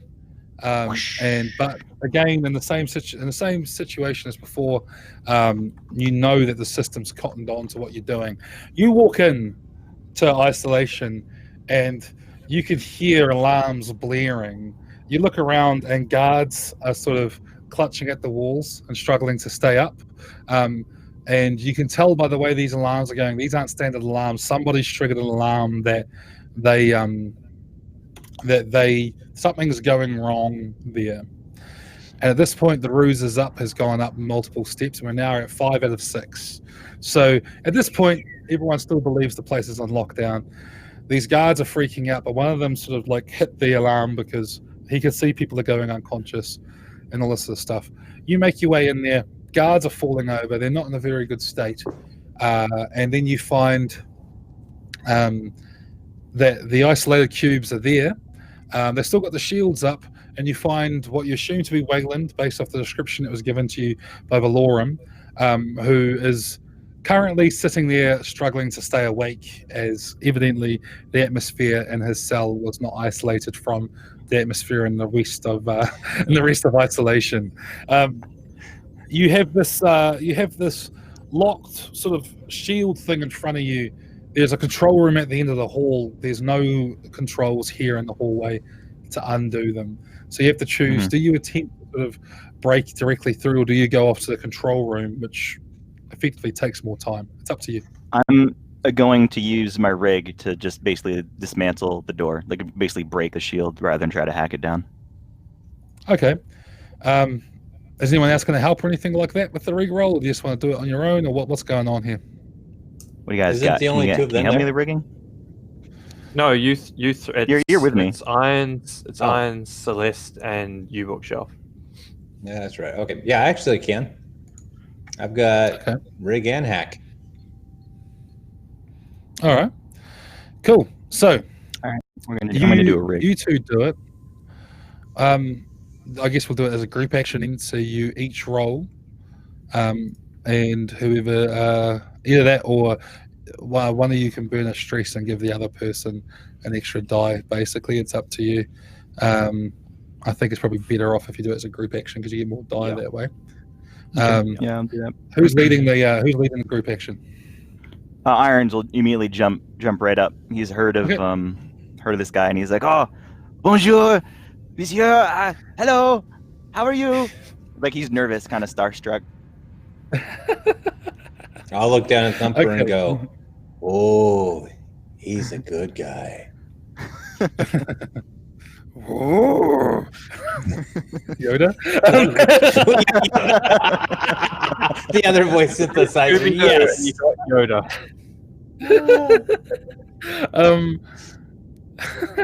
So, yeah, Waylon's struggling to stay awake. He sort of just looks up at you with a really sort of lazy look on his face as you go to do this. Now, breaking through this, rigging it, it's controlled. And they well, actually, no, we're going to make it risky because if you take too long, guards may arrive because the alarms have been hit. So it'll be risky, but because both of you have fine things to help you, Thumper and various tools, will make it great effect. Cool. So what do we have to roll? So it's two. It's you're rolling your rig each. And if you fail, then Irons gets a point of stress. Okay. So I've got 2 points in rig, so I just do 2? 2 dice. Yep, 2 dice. Okay. 3 and a 1. Okay. Not great. Some stress for Irons. 5 and a 2. But, okay, so you manage to hack your way through. You unlock the door, and then you start pulling out Wayland. Now at this point, because you're there, this is hard work, you're sitting there, you have tools undoing it, it takes you a while, and the air content in here isn't great. So the complication of that roll is all of you take level 1 harm, which is we'll just say drowsy, or like nitrogen inhalation. So yeah, this means that you're going to get less effect going forward because you're all a bit drowsy, although it's a weird effect for Irons because he's drowsy but also pinging. He's on uppers and downers, so he's almost normal.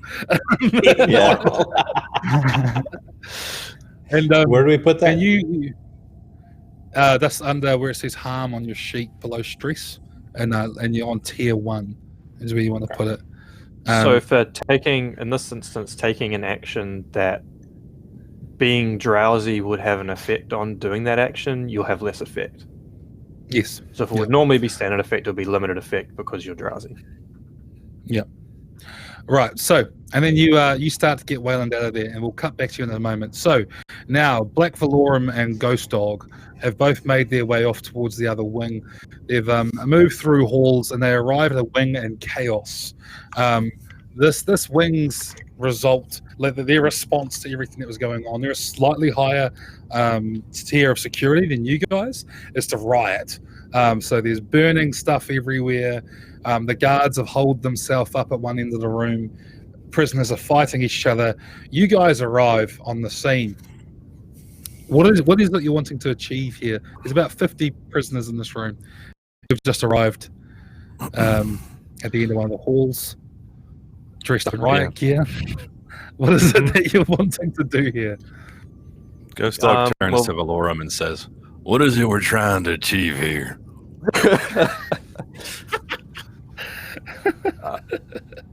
Well, there's a fella in here.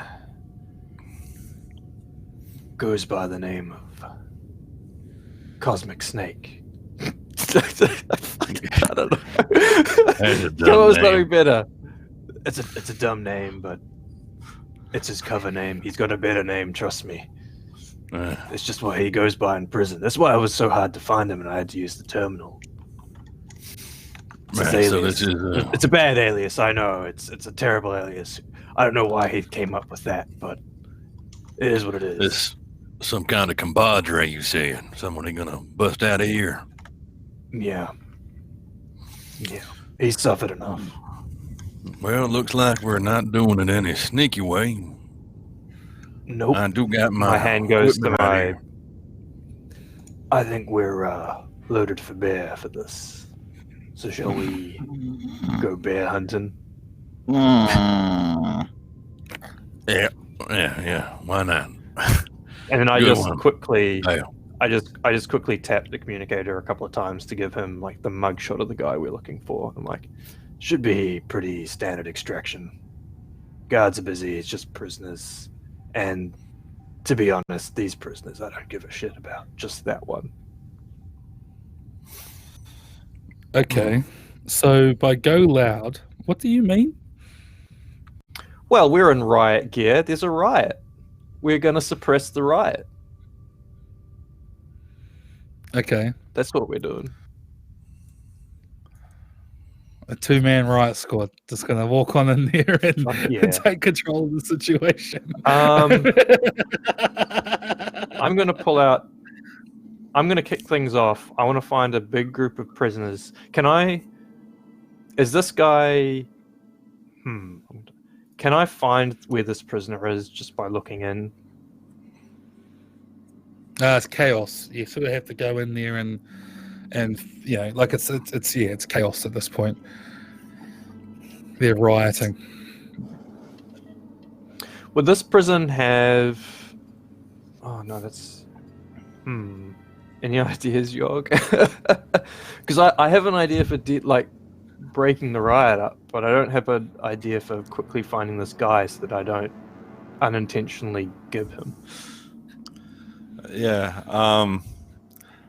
Ghost Dog's kind of he's white knuckled. He's closed his fist, and he just kind of pushes forward and starts wading through the crowd and through the brawls. And he's got one eye that's one of his eyes is as he was born with, but the other one is mechanical. It's one of the, he lost half of his face and down across his jaw with cybernetic implants. So he's kind of uses that to enhance his perception a little bit as he's kind of going through and trying to get a good eye on this guy. As he's going in close. He's not trying to sit back and watch. So he's just wading through the riot, really.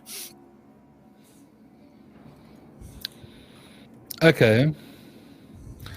Right. So you're about effectively because you're dressed like a cop, prison guard, and you're walking into this riot. They're gonna attack you.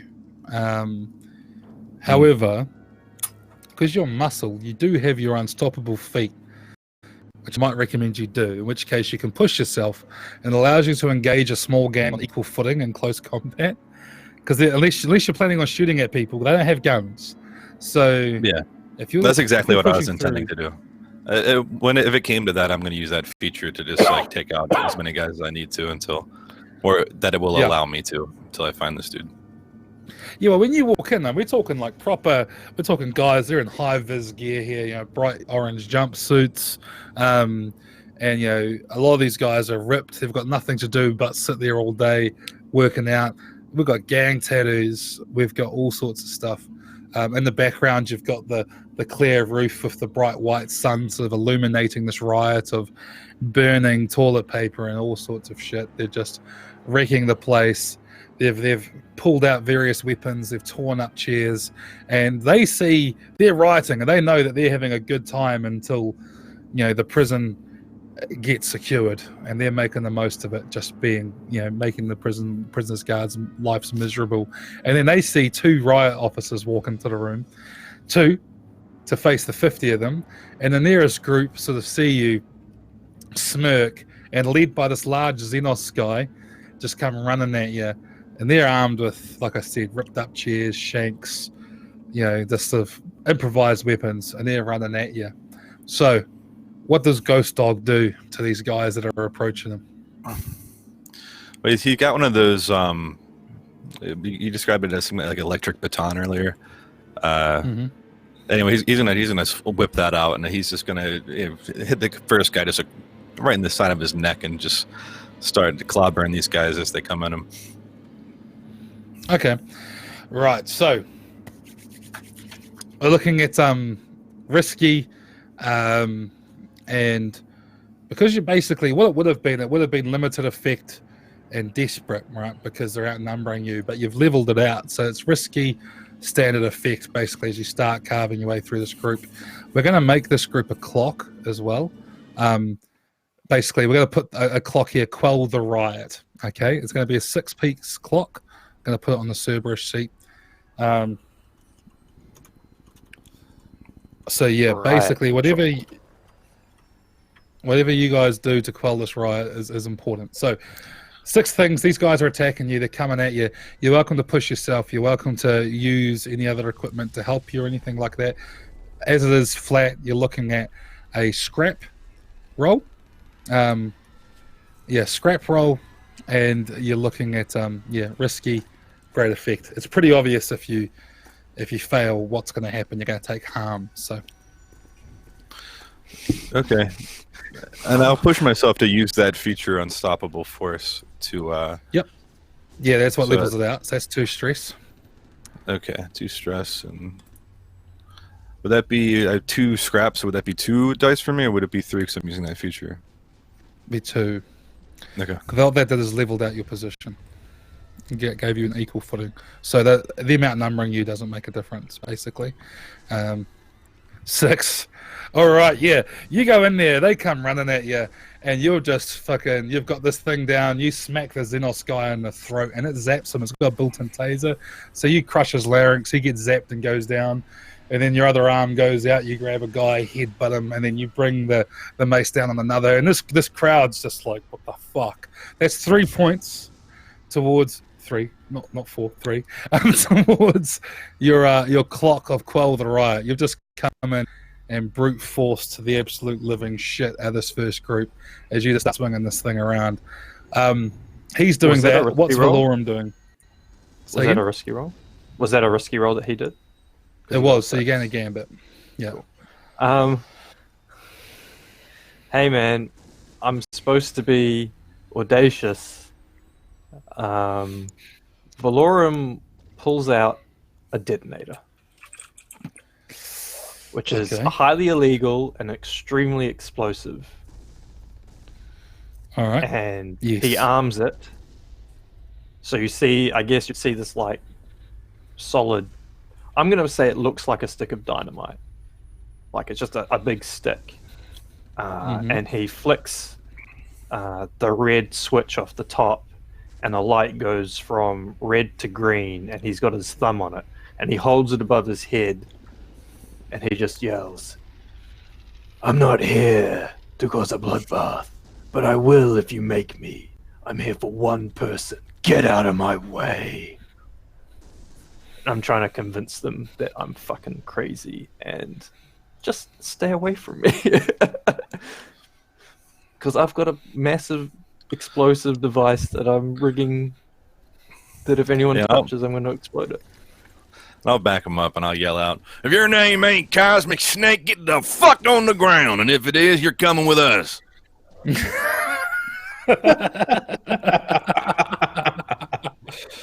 Okay. Name's thrown on me. Is Ghost Dog assisting with this action, is he? Or what's he doing? Group action? Like he's positioned right next to Valorum, and he's holding the detonator, so yeah, he's definitely helping. Okay, in that case, you can make it an assist, in which case it's just going to be you take 2 stress and he automatically gets an extra he takes dice. 1 stress. 1 stress, sorry, 1 stress. He just gains he's affected in the consequence of me fucking up. Yeah. Now, really, this should be a command roll, but I know what you want it to be is sway, so we'll do sway. I'm trying to convince them that the threat is real, right? Yeah. I'm trying to convince Yeah. Okay. So there's still 40-something of them, but you have a big detonator, so not sure if I should make it desperate or not.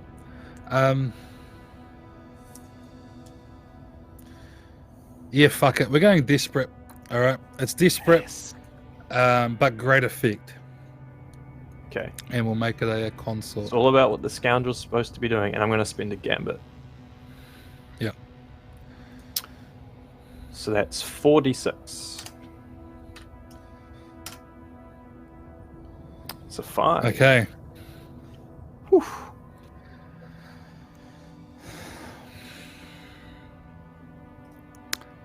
Okay. So you're doing this stuff, and all the other prison guards, they're held up and like a cell that overwatches, like it's like a tower that overwatches the whole thing.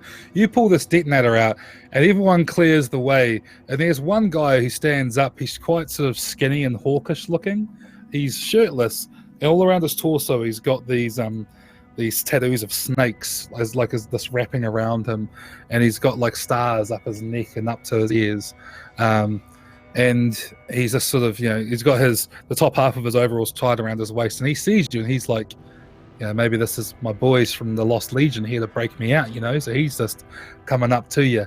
However, as he does so, as a result of that desperate roll going tits up, the ruse is now up. There's the sirens now change. This is no longer an environmental lockdown. The whole party hears this. Prison break is in process. And then there's also someone yelling over the intercom that we have a detonator in B block, right? And all this sort of things. Guards saw you come in and take control of the situation. You're not, you got some guy next to you yelling, fucking get the fuck down and all this. There's no way you guys are prison guards. You're holding a detonator. So the ruse is up. You've gone loud effectively. The other party hears this going on as they're trying to drag out the half unconscious Wayland. So we jump over to them at this point. You guys are on your way out. You're halfway towards where the docks are, and then all of the sirens change. This is no longer an environmental lockdown. It's Go from yellow to red. Yeah. Code red, code red, code red. All around you, the doors are locking down. They're already sealed. Like a lot of them are already sealed to the environmental effect, but now even the ones in like they sealed them by zones for the environment. Now individual doors are locking down, and you realize you're going to have to get through all these locked doors to get out. You're halfway to the docks. You have to sort of make your way through some areas. There's going to be prison guards ahead. What's your approach here? What is it you're trying to do? Really wish we had someone with sway with us. That's my approach. It's just a wish. Hey man, my vice got to make things difficult for me, Well, you have two characters that have sway with you, right? Yeah, it's just one though. And relying on that is really scary. Yeah. No. You have two. Both Finn and Celeste have sway. Yeah, but only one point you each. have one die. Yeah. Oh, okay. Yeah. So it's really, really scary. So you start accruing stress, Yeah. having to push yourself against each other. So what if? So he's a VIP and there's a prison break. What if we tried to blather our way past them to the hangar, saying they're coming for this guy? We have to move him now, and you guys just try to fib your way through it. Yeah, we had to push up the extraction because he was getting moved anyway. That's why the ship is here. The ship is here for him, correct?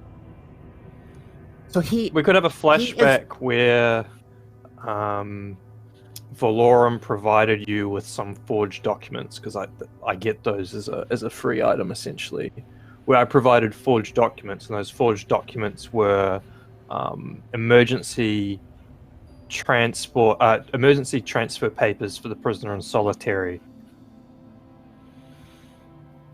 Okay, there'll be 2 stress, and Valorum has to take that 2 stress.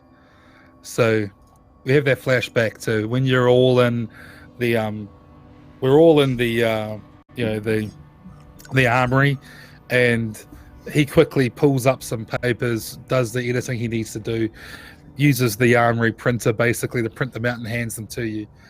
So you have these documents on you, so if you get confronted, you could try and present your way through.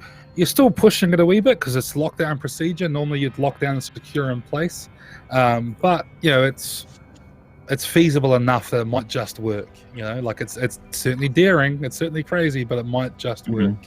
So that's your plan, is it? Mm-hmm. Yeah, unless you guys have a better one. Well, Yeah, I, like I that think one. that'll work. We got a medic to keep them alive, and we got a Eurbot to help pilot the ship to get them out of here. Obviously, it was planned. Okay. All right. Okay.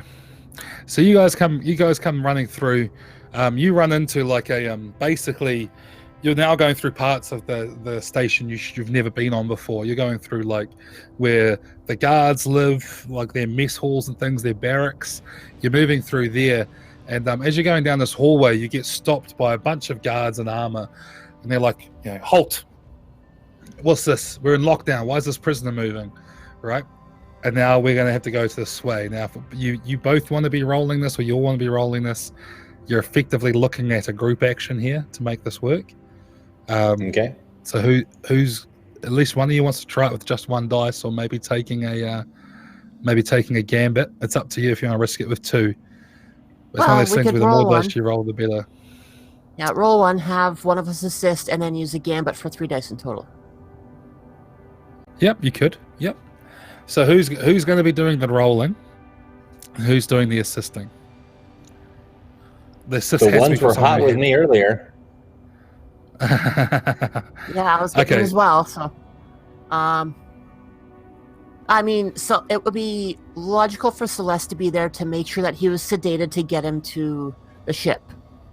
And it could be be logical logical to to- have the pilot there, because... Yeah. No, I'll do as a So pilot. who- I'll do it. I'll Okay. do it as a pilot. And there's also the matter of the complication when I set off the environmental alarms in that room was that there's an assault in that room, right? So theoretically, we say like, oh, the security measures failed. We have to move him. Drake rushed there a wee bit and rolled already. I was going to explain the situation, but it's okay. You got a 6. So yeah, you make it through for that one as well, because it was a desperate roll. Drake, take 1 point of experience next to your resolve. So there's all those So squares next to his resolve. Would I take the Yeah, stress you for get the a 2 assist, for or would he? assisting. Yeah, you Cool. take stress for the assist, but you also get XP for Okay. the resolve. So yeah, these guards are like, they don't question it. As soon as you show them the papers and you explain what's going on, they basically indicate you towards the docks, and they're yelling. These guys go over the docks, make sure they clear the way basically, and the guards are assisting you towards the docks at this point. And you can see up ahead that the docks are there. You're making your way there, and you're not far off freedom. So you're getting there. We're going to cut over to the others now. You've just secured your celestial snake. He's come up to you, and the whole Cosmic place has Snake, just gone get it right. Cosmic snake. Sorry, and the place has gone Spent into so lockdown. long coming up with that guy. The alarms are blaring. There's all these voices screaming over the intercom to get down and all this sort of thing. Valorum looks at Ghost Yeah. Dog, and with a smirk, he says, "Not sure about you, but I think I've had enough of being inside. I think it's time to go on a little walk." And he makes his way to the nearest airlock. What the hell are you thinking, Val? Well, I'm ready Oh, for my anything. goodness. Let's go. Okay, so you guys make your way towards a nearby airlock with Cosmic Snake, who doesn't Mhm. have a spacesuit. Okay. I'm imagining there's likely to be a spacesuit, like an emergency spacesuit in an airlock or around an airlock. Okay. Like we have Yeah, our so- own, but You guys I go would back through look the way you came, and the place is on lockdown. And as you come out, there's these guys are starting to come running out, and they're like ahead of you. You can see these prison guards are starting to block the halls up ahead, and you realize that you're going to have to get through them to get to your airlock here. They're you got riot guys who are positioning these shields across the door, and behind them you suspect you may even see some guys who are better equipped. What's your plan here to get through them to this nearest airlock? What did you say their equipment looked like? Riot gear mostly, but a couple of them might be more heavily equipped. You're not quite sure. Possible, sort of guys responding with some sort of weapon, maybe stun guns, firearms, grenade launchers, that sort of thing. Well, all right. Ghost Dog goes into this big black duffel that he's got full of all his shit that he took from the armory, and he pulls out this like heavy flamethrower, and he yells across towards them, pointing it at them. Yes. All right, you sons of bitches. Looks like we got ourselves an old-fashioned standoff. You stand down, or I'll let you out to burn your ash. And Valorum just assists by casually wiggling the detonator from side to side. Okay, so you're just trying to intimidate them? Are you genuinely planning on burning them up, or what's the plan here? Well, we're on plan A, which is intimidation. We'll move to plan B if we want. Yeah, intimidation. Okay, it's going to be a command. I'll allow, if he takes a stress, I'll allow Sean to give you an assist die. Yeah, I'll be assisting him. It's desperate. It's desperate. So it's definitely desperate. But at the same time, because you are threatening with a flamethrower, it will be great effect if it works. And a detonator. And a detonator. You're threatening them with pretty deadly shit. But it's desperate because... Yeah. Okay. And is your plan that if it all kicks off, you're just going loud on them? Is that it? If things go poorly and one of them fires, yeah, I'm squeezing the trigger. Okay. So Valorum is not. Valorum's bluffing with the detonator if it's not clear. he has no intention whatsoever of using that detonator. Okay. Yeah. Yeah, so you see a lot of them sort of cower, and there's confusion at the other end, but at the same time, in that confusion, a shot is fired. A gas grenade comes hurtling down the hall at you, and I'm assuming Ghost Dog just responds with fire and flame, goes full Khaleesi on them. Is that the plan here? Drakas. Yeah, almost. Yeah, That's what you named your flamethrower, right? A moment hesitation. What's the name of the dragon? As the grenade launcher goes off, and as it does, your fire just sweeps down the hall. Most of them are already running anyway, but you definitely churn through this lot and burn them up. And you make your way through. You've cleared through. You get the great effect. The downside is you're definitely you've definitely generated a bit of heat in the system going forward, which we'll deal with after the session. But you clear through. Once they see fire, they realize that fuck it. You know, like my prison guard salary at this point is not worth dealing with a flamethrower wielding cyborg, a guy with a name like Celestial Snake or whatever it is, Cosmic Snake, and some guy with a detonator and black eyes. This is enough for me. I got, you know, and most of them tap out. A couple of them do get burnt up in the process, and pretty quickly they've all locked themselves off behind various doors, and you're confronted with an airlock. The airlock is behind a secure door. You're in full lockdown process at this point. How do you want to get through the secure door?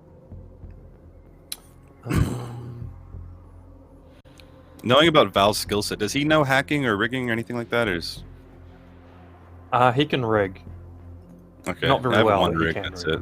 So we might be on the same.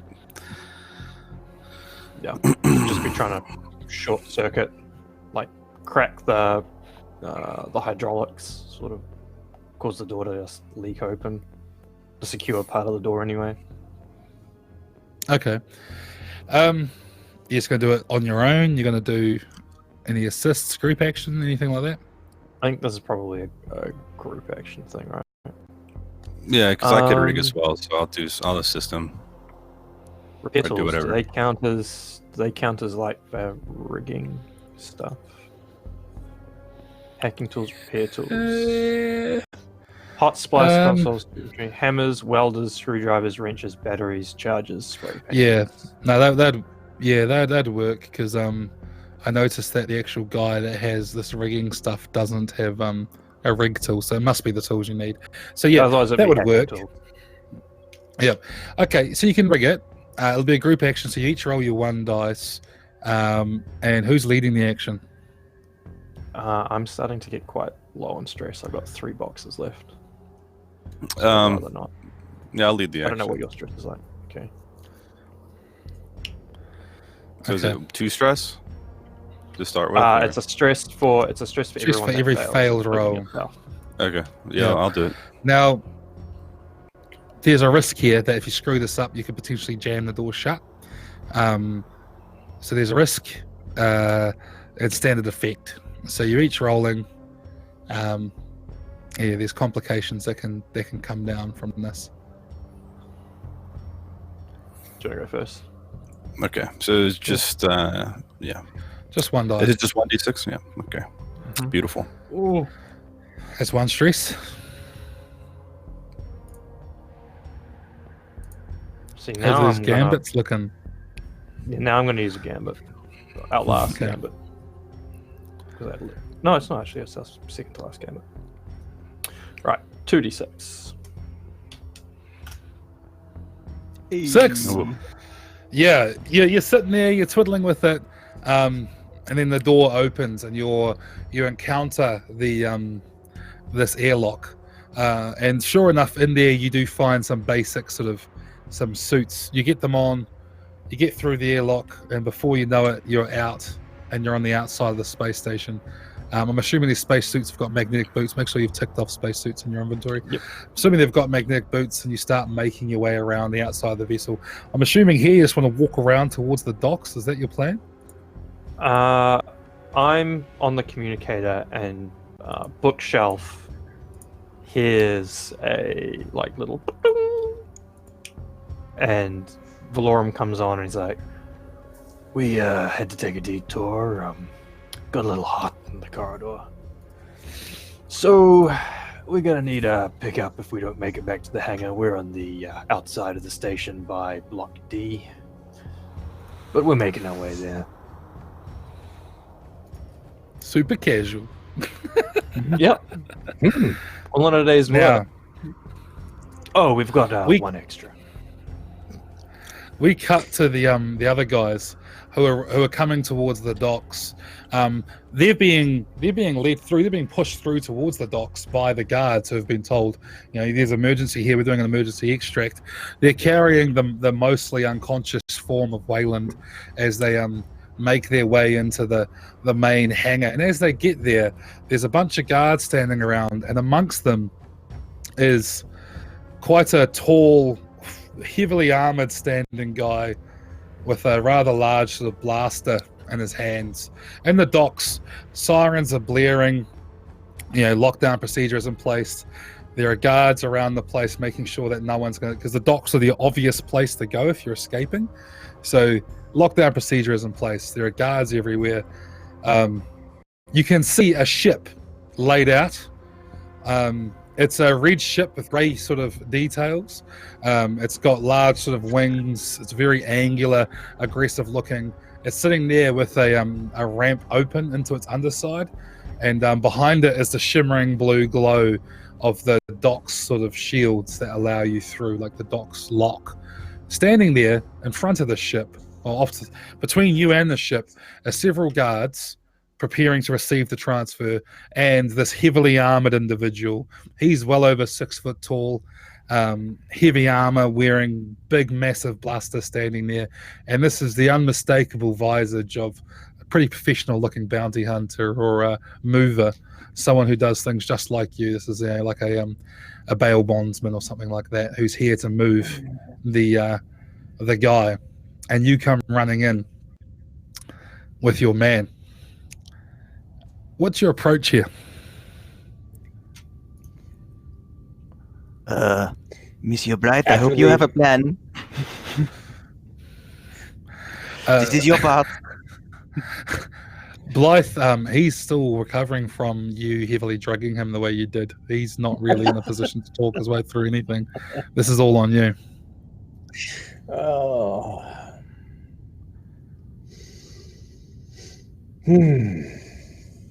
How long has it been? He wasn't drugged. He was just Not been that long. suffocated. Yeah, he just suffocated. It's different. It wasn't drugged. He was suffocated, so he was almost passed out. But once he's back in normal air, he's awake again. He is. It's as long as it needs to be for it to work for the sake of the plot and the story. Man, this writing of this season sucks, man. Oh. We were very speedy getting him out. Yeah. Just a little too fast. Oh. I don't know. What do you guys got? He's drowsy right now. Are the feet functioning well, or is he literally being dragged? Yeah, like he's walking along, but he's just got he's completely out of breath. He's completely in a like experiencing I'm imagining is it hypoxia when you've got no your low oxygen count in your blood. So he's just right. He's struggling to talk. He's wheezing. He's in a bad place. I think we're going to keep on running at the group. We're going to try and get past the guards that are blocking our way. I'll be in the front because I figure the other two will be supporting his arms, telling them that we need to get him on the ship. We need to get him hooked up to oxygen. He's dying. His lungs are failing. We need to get him. We need to get him going. Like get them caught up in the hype. Okay. All right. So I'll point to the ship that's got the drop down one that looks very inviting and go best made bays in that one and just start heading there and take more of the weight on my shoulders to start dragging them over. Okay. So it sounds like you might be assisting Charlotte as she makes like a doctor role as she tries to either a doctor or a sway or something. I'd be a doctor. I'll be a doctor. Okay. I think. Yeah. It's a sway, so it's going to have to be another 2 XP to do your starting ability. Too stressed. You're too stressed, sorry? I'm a doctor, Too stressed? not a... Yeah. Bob. But you're talking like, he's suffering from severe hypoxia. He's got lack of oxygen in the brain. Da, da, da, da, da. We need to get him in there. Like you're techno babbling effectively, and the other guy is all like, we're doing this. Finn's like, we got to go over that way. So Finn can spend the stress to give you an additional die. He's assisting you. Yep. This roll is desperate, so you'll both get XP. You both get XP because it's desperate. And it will be still.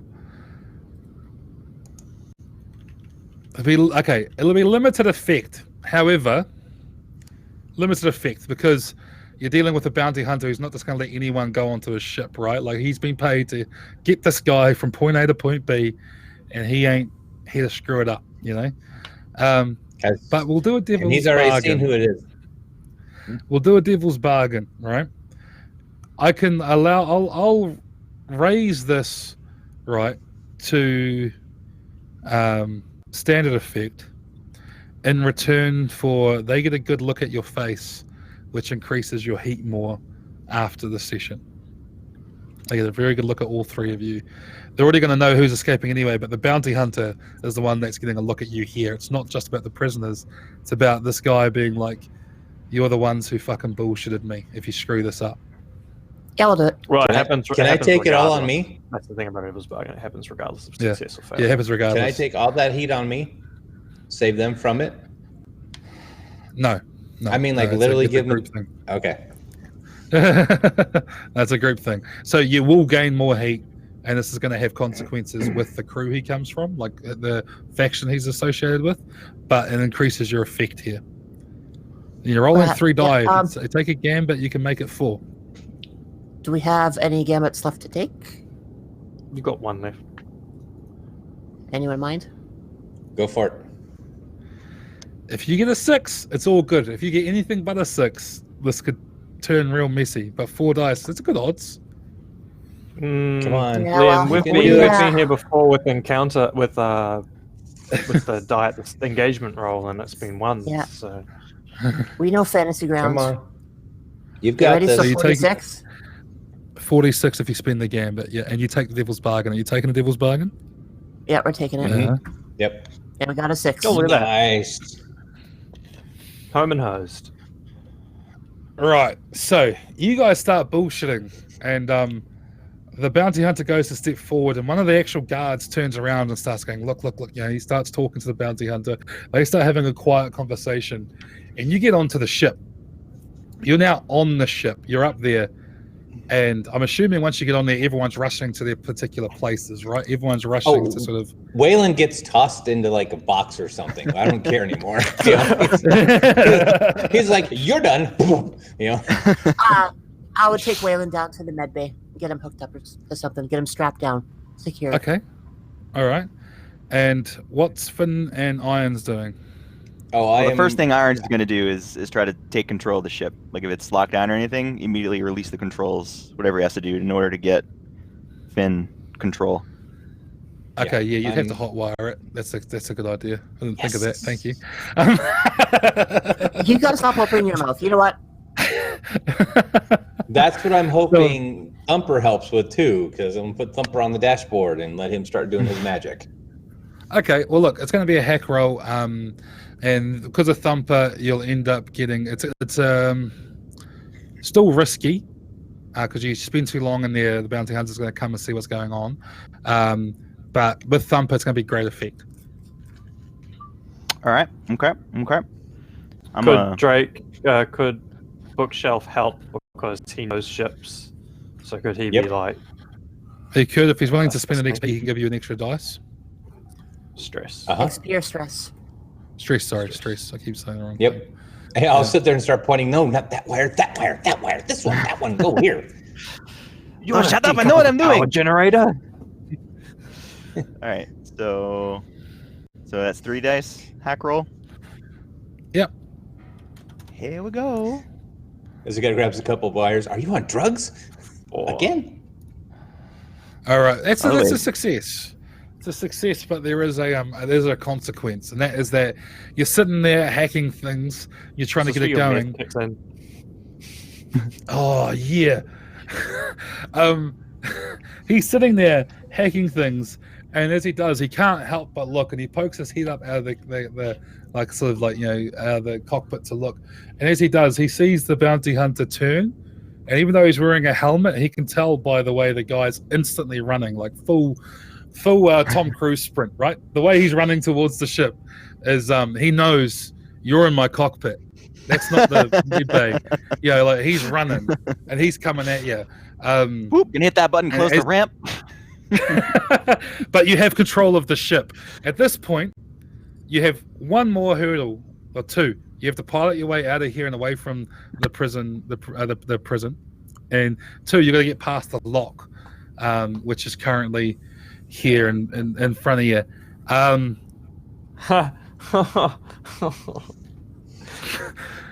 So I'm open to the suggestions. And then if all that happens, I got to loop around and catch you. You hear Bookshelf in your ear. You hear status. You guys are taking a while. We're getting close to the hangar. Yeah, we've got a pizza delivery on its way, and definitely there's an unsatisfied customer, and we're going to be right at you after this message. Can we use the grappling hooks to pull the lock down? Like shoot the grappling hooks at the lock, full reverse in the hangar, fuck everyone over. Yeah. Yeah. I would know how to do that. All right. Yeah.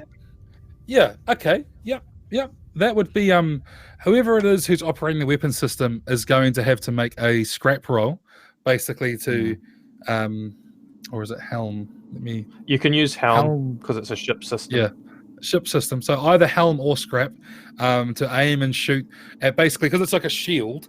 You're actually aiming at like the modules that sort of power this thing. So if you pull one, you power down this thing and create a vacuum in the docking bay, which is bad news for everybody. So you could do that. And then you're going to have to pilot out of here and pick up the others without being shot. So I think this role is quite important because obviously everyone now knows the game is up. Engines will be blaring. Grappling hooks are gearing up. Who's firing this grappling hook at the power modules for the lock? So I think Finn should be the one shooting. Yeah. And then I think Irons can assist by saying, right there, shoot that. Yep. Okay. A stress for Irons. Finn, you're rolling 3 dice. It's going to be great effect if you achieve this. However, it's Well, it's certainly, at the very least, it's risky. We'll go risky. We'll go risky for this one. All right, we ready? I guess so. Yep, we're out of gambits. Ooh. Right. Okay. So you do that, and you sort of like the grappling hooks shoot out. They grab one of these things, and then you hit the like the retract button, and you just rip this power nodule up out of the deck. The whole fucking thing just like goes. The blue shimmer goes, and you've now unsealed this airlock. Around you, guards are being sucked out to space. The bounty hunter seems to have his own grappling hook, which he affixes to the side of the docking bay, and he's holding on to this cable as everyone else is just sucked through the vacuum of space. You see about a dozen or so guards. About a dozen guards go flying out as they do this. I blow him a kiss. Well, this is the thing. There was a complication there. So the two of you who are involved, that's Ryan and Drake, both of you will also go level 1 harm for this. That you're aware that you've you can resist it if you wish. You've just straight up basically murdered over a dozen people and watched them getting sucked out into space, and that's quite a big thing, right? So it's going to sit with you for a while. So you're going to be slightly disturbed for a bit. Or what's a good way to describe it so it actually has an impact in game? Traumatized. Traumatized, yeah, traumatized. So level 1 harm, traumatized. You are welcome to resist it, although looking at your stress. I mean, Drake gets an extra die if it's a consequence of piloting, which it is. Yes, it is. Okay. He's probably well so if you wish to resist that. If you wish to resist it, in the case of Drake, you'd be rolling 3 die. Basically, you pick the highest and pull that off 6 for the amount of stress you take, as opposed to taking that PTSD. And then for Ryan, I assisted with my rig, so can I use my insight for that? Yeah, it would be insight. Yeah. So it's up to you, if that's what you want. So resisting, you will reduce the harm from level 1 to 0. Yeah. But you will take 6 stress minus the highest die roll. Ooh. Yeah. Minus the highest die roll. So if you get a 6, you're fine. Ooh, yeah, this could be and terrible. If you get a crit, you gain 1. You take 1 stress off. So it's just I'm looking at this. If I'm supposed to pilot and pick you guys up, we don't want me maximize stress. Now maybe you shouldn't. No, No, I'm gonna risk it one though. harm. Okay. So I don't want to screw picking you guys up. I'm gonna risk it. Okay. Yay. Oh, 6. Take no stress. Ryan doesn't give a shit. he doesn't care at all. He got a 6. Irons doesn't care. Drake, on the other hand, I'll write traumatized in there for you. Yeah. If I spell it right, idiots. Cool. Yeah, so Irons doesn't care. He's just watching people get sucked out. And, you know, Drake's a bit like, whoa, okay, those people are just doing their jobs. You know? Yeah, the one I wanted to get blown out is still sitting like a fish on the side of the building. Right, so you guys you go flying out. As soon as you do, this prison is obviously, it's not a battle station, it doesn't have fighters or anything. It does have basic defenses for resisting and this sort of thing. So as you come out to fly around and pick up the others, this is your last sort of thing. You're getting shot at. You're going to be ducking and diving through this basic sort of iron cannon and maneuver into a position to pick up the others. I'm assuming that this is Drake who's doing this, seeing as he's flying. So it's going to end up being a helm roll. It's risky. If you screw it up, the ship could take some damage. And yeah, although it's just occurred to me, I need to look up how damage works for ships. But we'll cover that later. We'll get to that later. It's like Star Trek. It's fixed the next week. Yeah.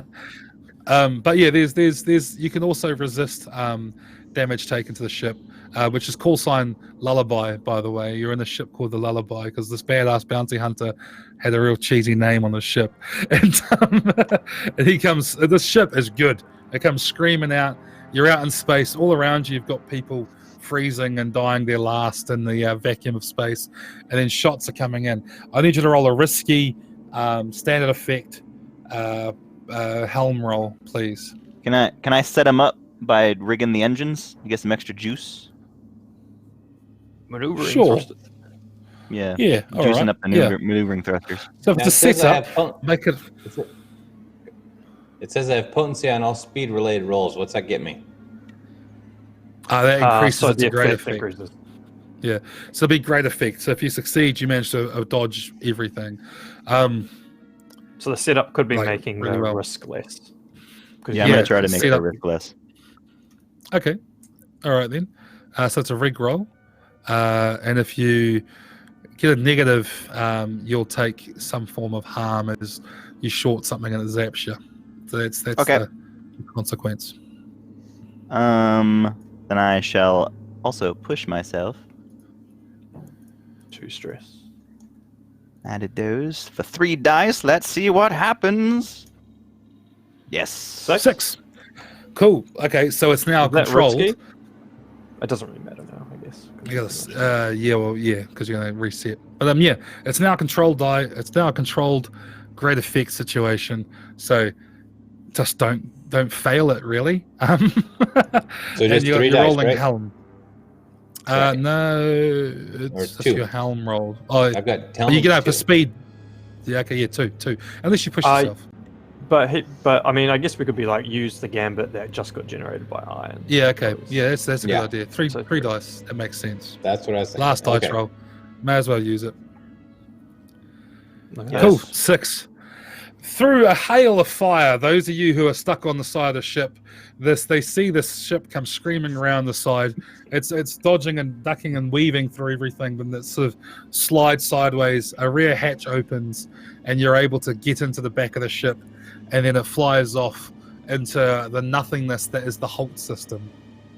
And that is where we're going to finish this session, as you've escaped this prison, and you're now free to get up to trouble out and about in the wilderness.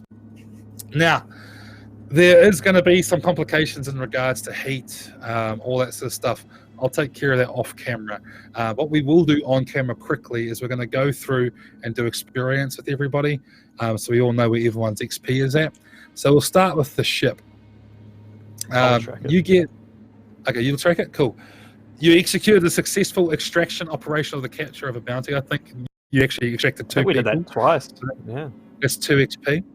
You continued with challenges above your station. You did. That's another XP.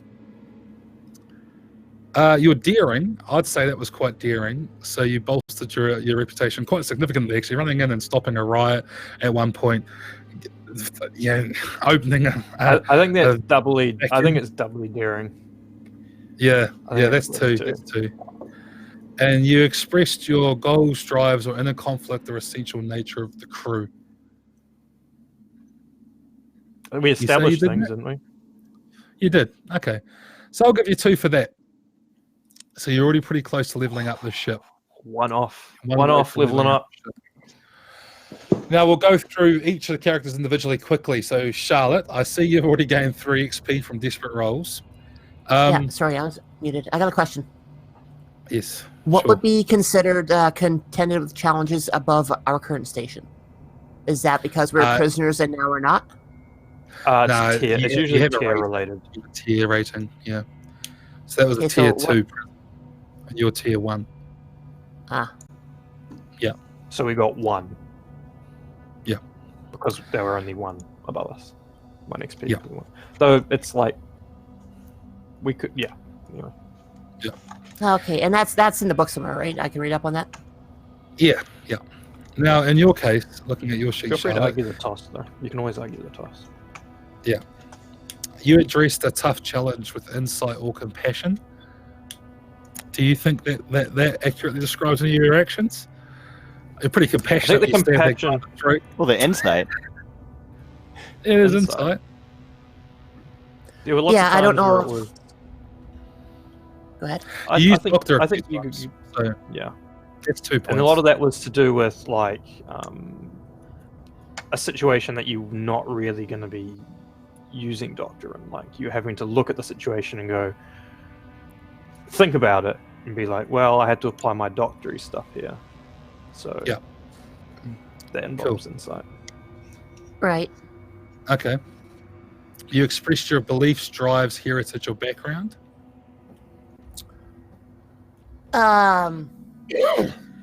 Yeah. When? You're welcome to argue this. This is you're giving me a sales pitch here. Yeah. I believe it would be expressing her drives by driving the shank into the side of the Federal's neck. I mean, she's kind of You're a driven to- doctor that doesn't necessarily wish to preserve life. Yeah, especially Yeah. in your backstory, you did talk about having an issue with the feds. Yeah. I'll give you an XP for that, 1 XP. And you struggled with any issues from your vices or traumas in the game. You've got no traumas, Nah. and you didn't drink any fine wines. Okay, so we're looking at 3 XP on top of the 3 XP you got for desperate rolls. So you're doing all right. Oh, you're marking that off on your player book advancement. You don't need to. That can go into any of those other. Yeah, basically next to insight, prowess, and resolve, you've got XP tracks and player book. So you can load up any of those that you want. Gotcha. And playbook would be you my can just abilities and tally whatnot. up your You can just tally up your XP and your notes. It's probably easier. Yep. Fair. All right, Drake. You got a few desperate rolls in there as well. 2 desperate rolls. You addressed a tough challenge of speed or flair. Well, at the end there, definitely at least one. Mhm. Yeah, I'd say it's probably the main one. So that's an XP for that one. You absolutely smashed it though. You expressed your beliefs, drives, heritage, or background. Yeah. You were talking about the conspiracy stuff and the free XP at the start, and then we established your Urbot, so that's 2 XP. Okay. And you struggled with issues from your vice or trauma. You didn't struggle with anything to do with the Urbots. There's no trauma. So again, 3 XP that you can put into any of the XPs you want. That's pretty good, I think. Uh-huh. All right. I'll take Luke, it. Luke did take 1 desperate roll and all of that, so you should have 1 in prowess. I'll put that on for you. All right. So you addressed the tough challenge of force or threats. Yes. Yes. Twice. That's 2 XP. That's 2 XP. You got the maximum for that one. You expressed your beliefs, drives, heritage, or background. Yeah, you expressed your military Yeah. background. Yeah. He definitely had some I'll give you background 1 there for for a that, bit. unless you think you did it a couple times. Trying to remember. I think each instance was kind of soft in of itself, so I think 1 is fair for that. Wasn't like a real Okay. blatant expression. And you struggled with issues from your vice or trauma during the session. Nah, you didn't get into exotic people, apart from smacking one in the throat. So, yeah, again, it doesn't have to go into your playbook if you don't want. You can put that into any of your XP tracks. That's 3 XP. Sean. Mm-hmm. Again, wow, 3. You already got 3 resolve through desperate rolls. We have you addressed a tough challenge with charm or audacity. If it wasn't charm, it was definitely audacious. So, I think I did that a lot. You can tell you've played these games before Yeah. because you know how to try and get XP out of it. Yeah. You expressed That's true. you expressed your beliefs, drives, heritage, or background. Couple there, I think. I would argue 1. I think it was a bit stronger than Ghost Dog, but I mean, I'll take the 2, sure. Make it 1 because the other one actually suits the next line better. You struggled with Yes. issues from your vice or trauma. So that's another I one. think that was definitely worth 2 because it was essentially it became a we split the party thing, so it caused a lot of trouble. It made things a lot harder than it needed to be. Well, yeah, because because I'm you did obligated. cause the whole you ruined that clock as a result. So, okay, all right then, that's a lot of XP. You guys have got to learn how to game the system. Lastly, we have Ryan. Did you not make any desperate rolls? Ryan? I don't think I made any desperate rolls. Okay. Like all mine were pretty controlled. All right. You did a lot of assisting, you- which is probably why. Yeah, I was you're mostly doing drifting off. assisting and backing up. I wasn't doing the rolls myself. That's all good. You get 2 points for this one. You addressed the tough challenge of technical skill and ingenuity. Definitely 2. Yeah, for sure. Yes. You expressed your beliefs, drives, heritage, and background. Arguably at least 1 with the not giving a shit about spacing the entire hangar because he's And got the chrono background. Okay, and the myth is also your vice as well. It's Yeah. space myth. Although Yep. in the end it didn't was much of a struggle, but it's still a thing. I was willing to accept Yeah. it if it came up. Yeah, for sure. Yeah, no, that's a, 4 XP. So, and now, like I said, during the week, I will figure out entanglements. I'll figure out where you sit with your factions, all that sort of stuff. We'll communicate and chat about what your downtime activities and stuff are, and then we'll give a brief run-up before the next session. But that is us for today. That is our first proper session of Scum and Villainy. No space to fly. Let's go around everyone at the table and find out how we all felt about it, how it went, how we feel it's going to go, what we see happening with our characters going forward. We're going the opposite order than before. So, Charlotte, how'd you find out? Yeah, I like it. It is a nice change of pace. I feel that we were able to accomplish everything that we need to do in our time frame, which is kind of cool. Getting everything limited to 2.5 hours. As well, to me, it played out very cinematically, and throwing the complications in there, it resonates me playing Conan. So, anytime that we can have a yes, but I love it. Yeah. So Yeah. is. It's cool. The yes I look buts are forward to seeing what you do with. I'm looking forward to seeing how everyone goes when they're not confined to this prison. When it's like when the world is the proteon is the oyster. Although obviously, set a fair few people in the process of all of this. Nah. Yeah.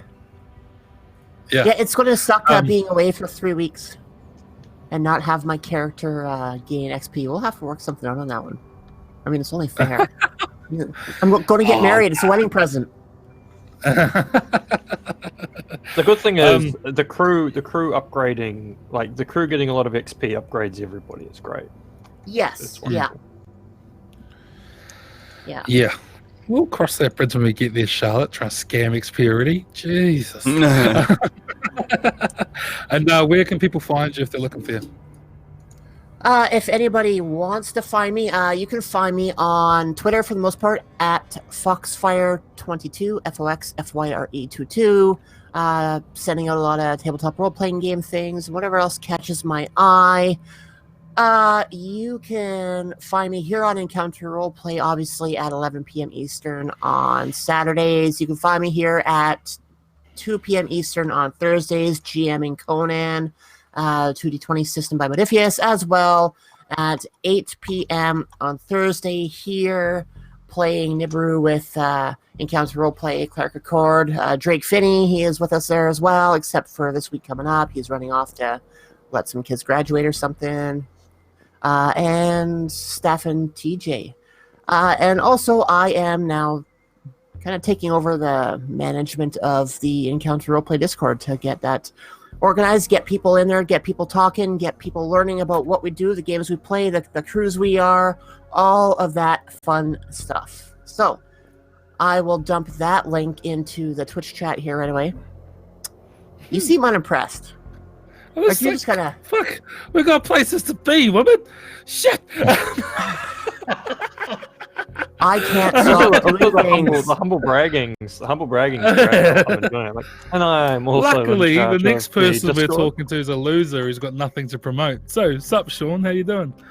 No, I just love like enabling people. It's great. Yeah, no, I really enjoyed it. If you couldn't tell, I've played this system before. So I hope the other players didn't mind that I sort of took charge a little bit with the narrative in this one. But that's great as a player. You can literally shape the narrative. You can be like, you know what? I feel like going on a spacewalk.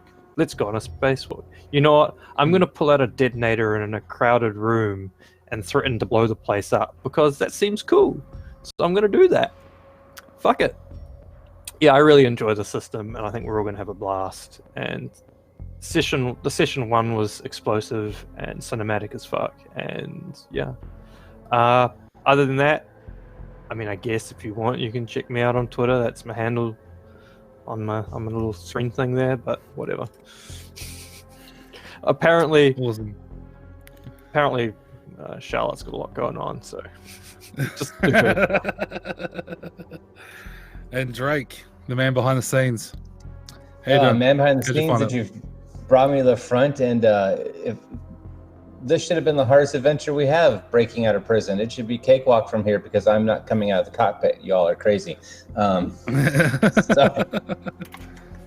yeah, no, that was a blast, and I was honestly sitting there going, we're stuck a couple times, and you know, it's fun watching the other players kind of twist things and going, well, okay, now I have to do this to save. Now I have to do this to save. But no, it was a trip. So thoroughly enjoyed it. Yeah. So yeah. Twitter underneath, of course, Drake Fitting _ because some yuts had it before me and screwed it up, and now it's banned by Twitter. I need the underscore. Wasn't me that did it. But you can find me here tomorrow in about 12 hours, actually 11 hours, as we do Star Wars Fortitude. And then you can also find me the rest of the day doing the back end of it. You can find me here Thursdays with Charlotte as we play whatever Will throws at us as a new game system, except like she said, this Thursday I'm off to stream graduation for 450 kids and their parents that are all out of town. And other than that, 9 times out of 10, you can find me stalking Will on Twitter. Cool. Yeah, there's a few times I was like, "Ooh, I don't have a solution to this problem," but this is the sort of game where it's all about that. You present problems, and it's up to the players to figure out the solution. They often create their own problems in the process anyway. So I enjoy this. I enjoy not having to prep. I'm a very time restricted person these days. So having minimal prep and letting you guys create the narrative suits me. Luke, I recognize Ghost Dog's voice from when we played that space station game together about a year or two ago. We were trying to, the one where there's people escaping and shit, and you can talk over the intercom and everyone can hear. And I remember hearing, "God damn, you want to get up here, boys!" And all this shit going on. Yeah, a little throwback to that. Yeah, that was definitely the voice I used when I played that game. That's like, so that I've never played a sci-fi like proper role-playing game, but that was my default voice then. For this is what my sci-fi cowboy is going to be. But yeah, so it was fun. It's fun to get a chance to play him in an official capacity, and I like the system. It's pretty cool. I'm going to have to learn how to game it a little bit more. I'm going to have to get a stay-on-ship alien prostitute, so I can just have that vice every session, and don't need to. That's experience points. But he can hang out with Thumper. Yeah. So yeah, it's cool. I'm looking forward to see what we come up with. Quite easy to do too. Like, where's Ghost Dog? And then we trigger a flashback and Ghost Dog. Oh yeah.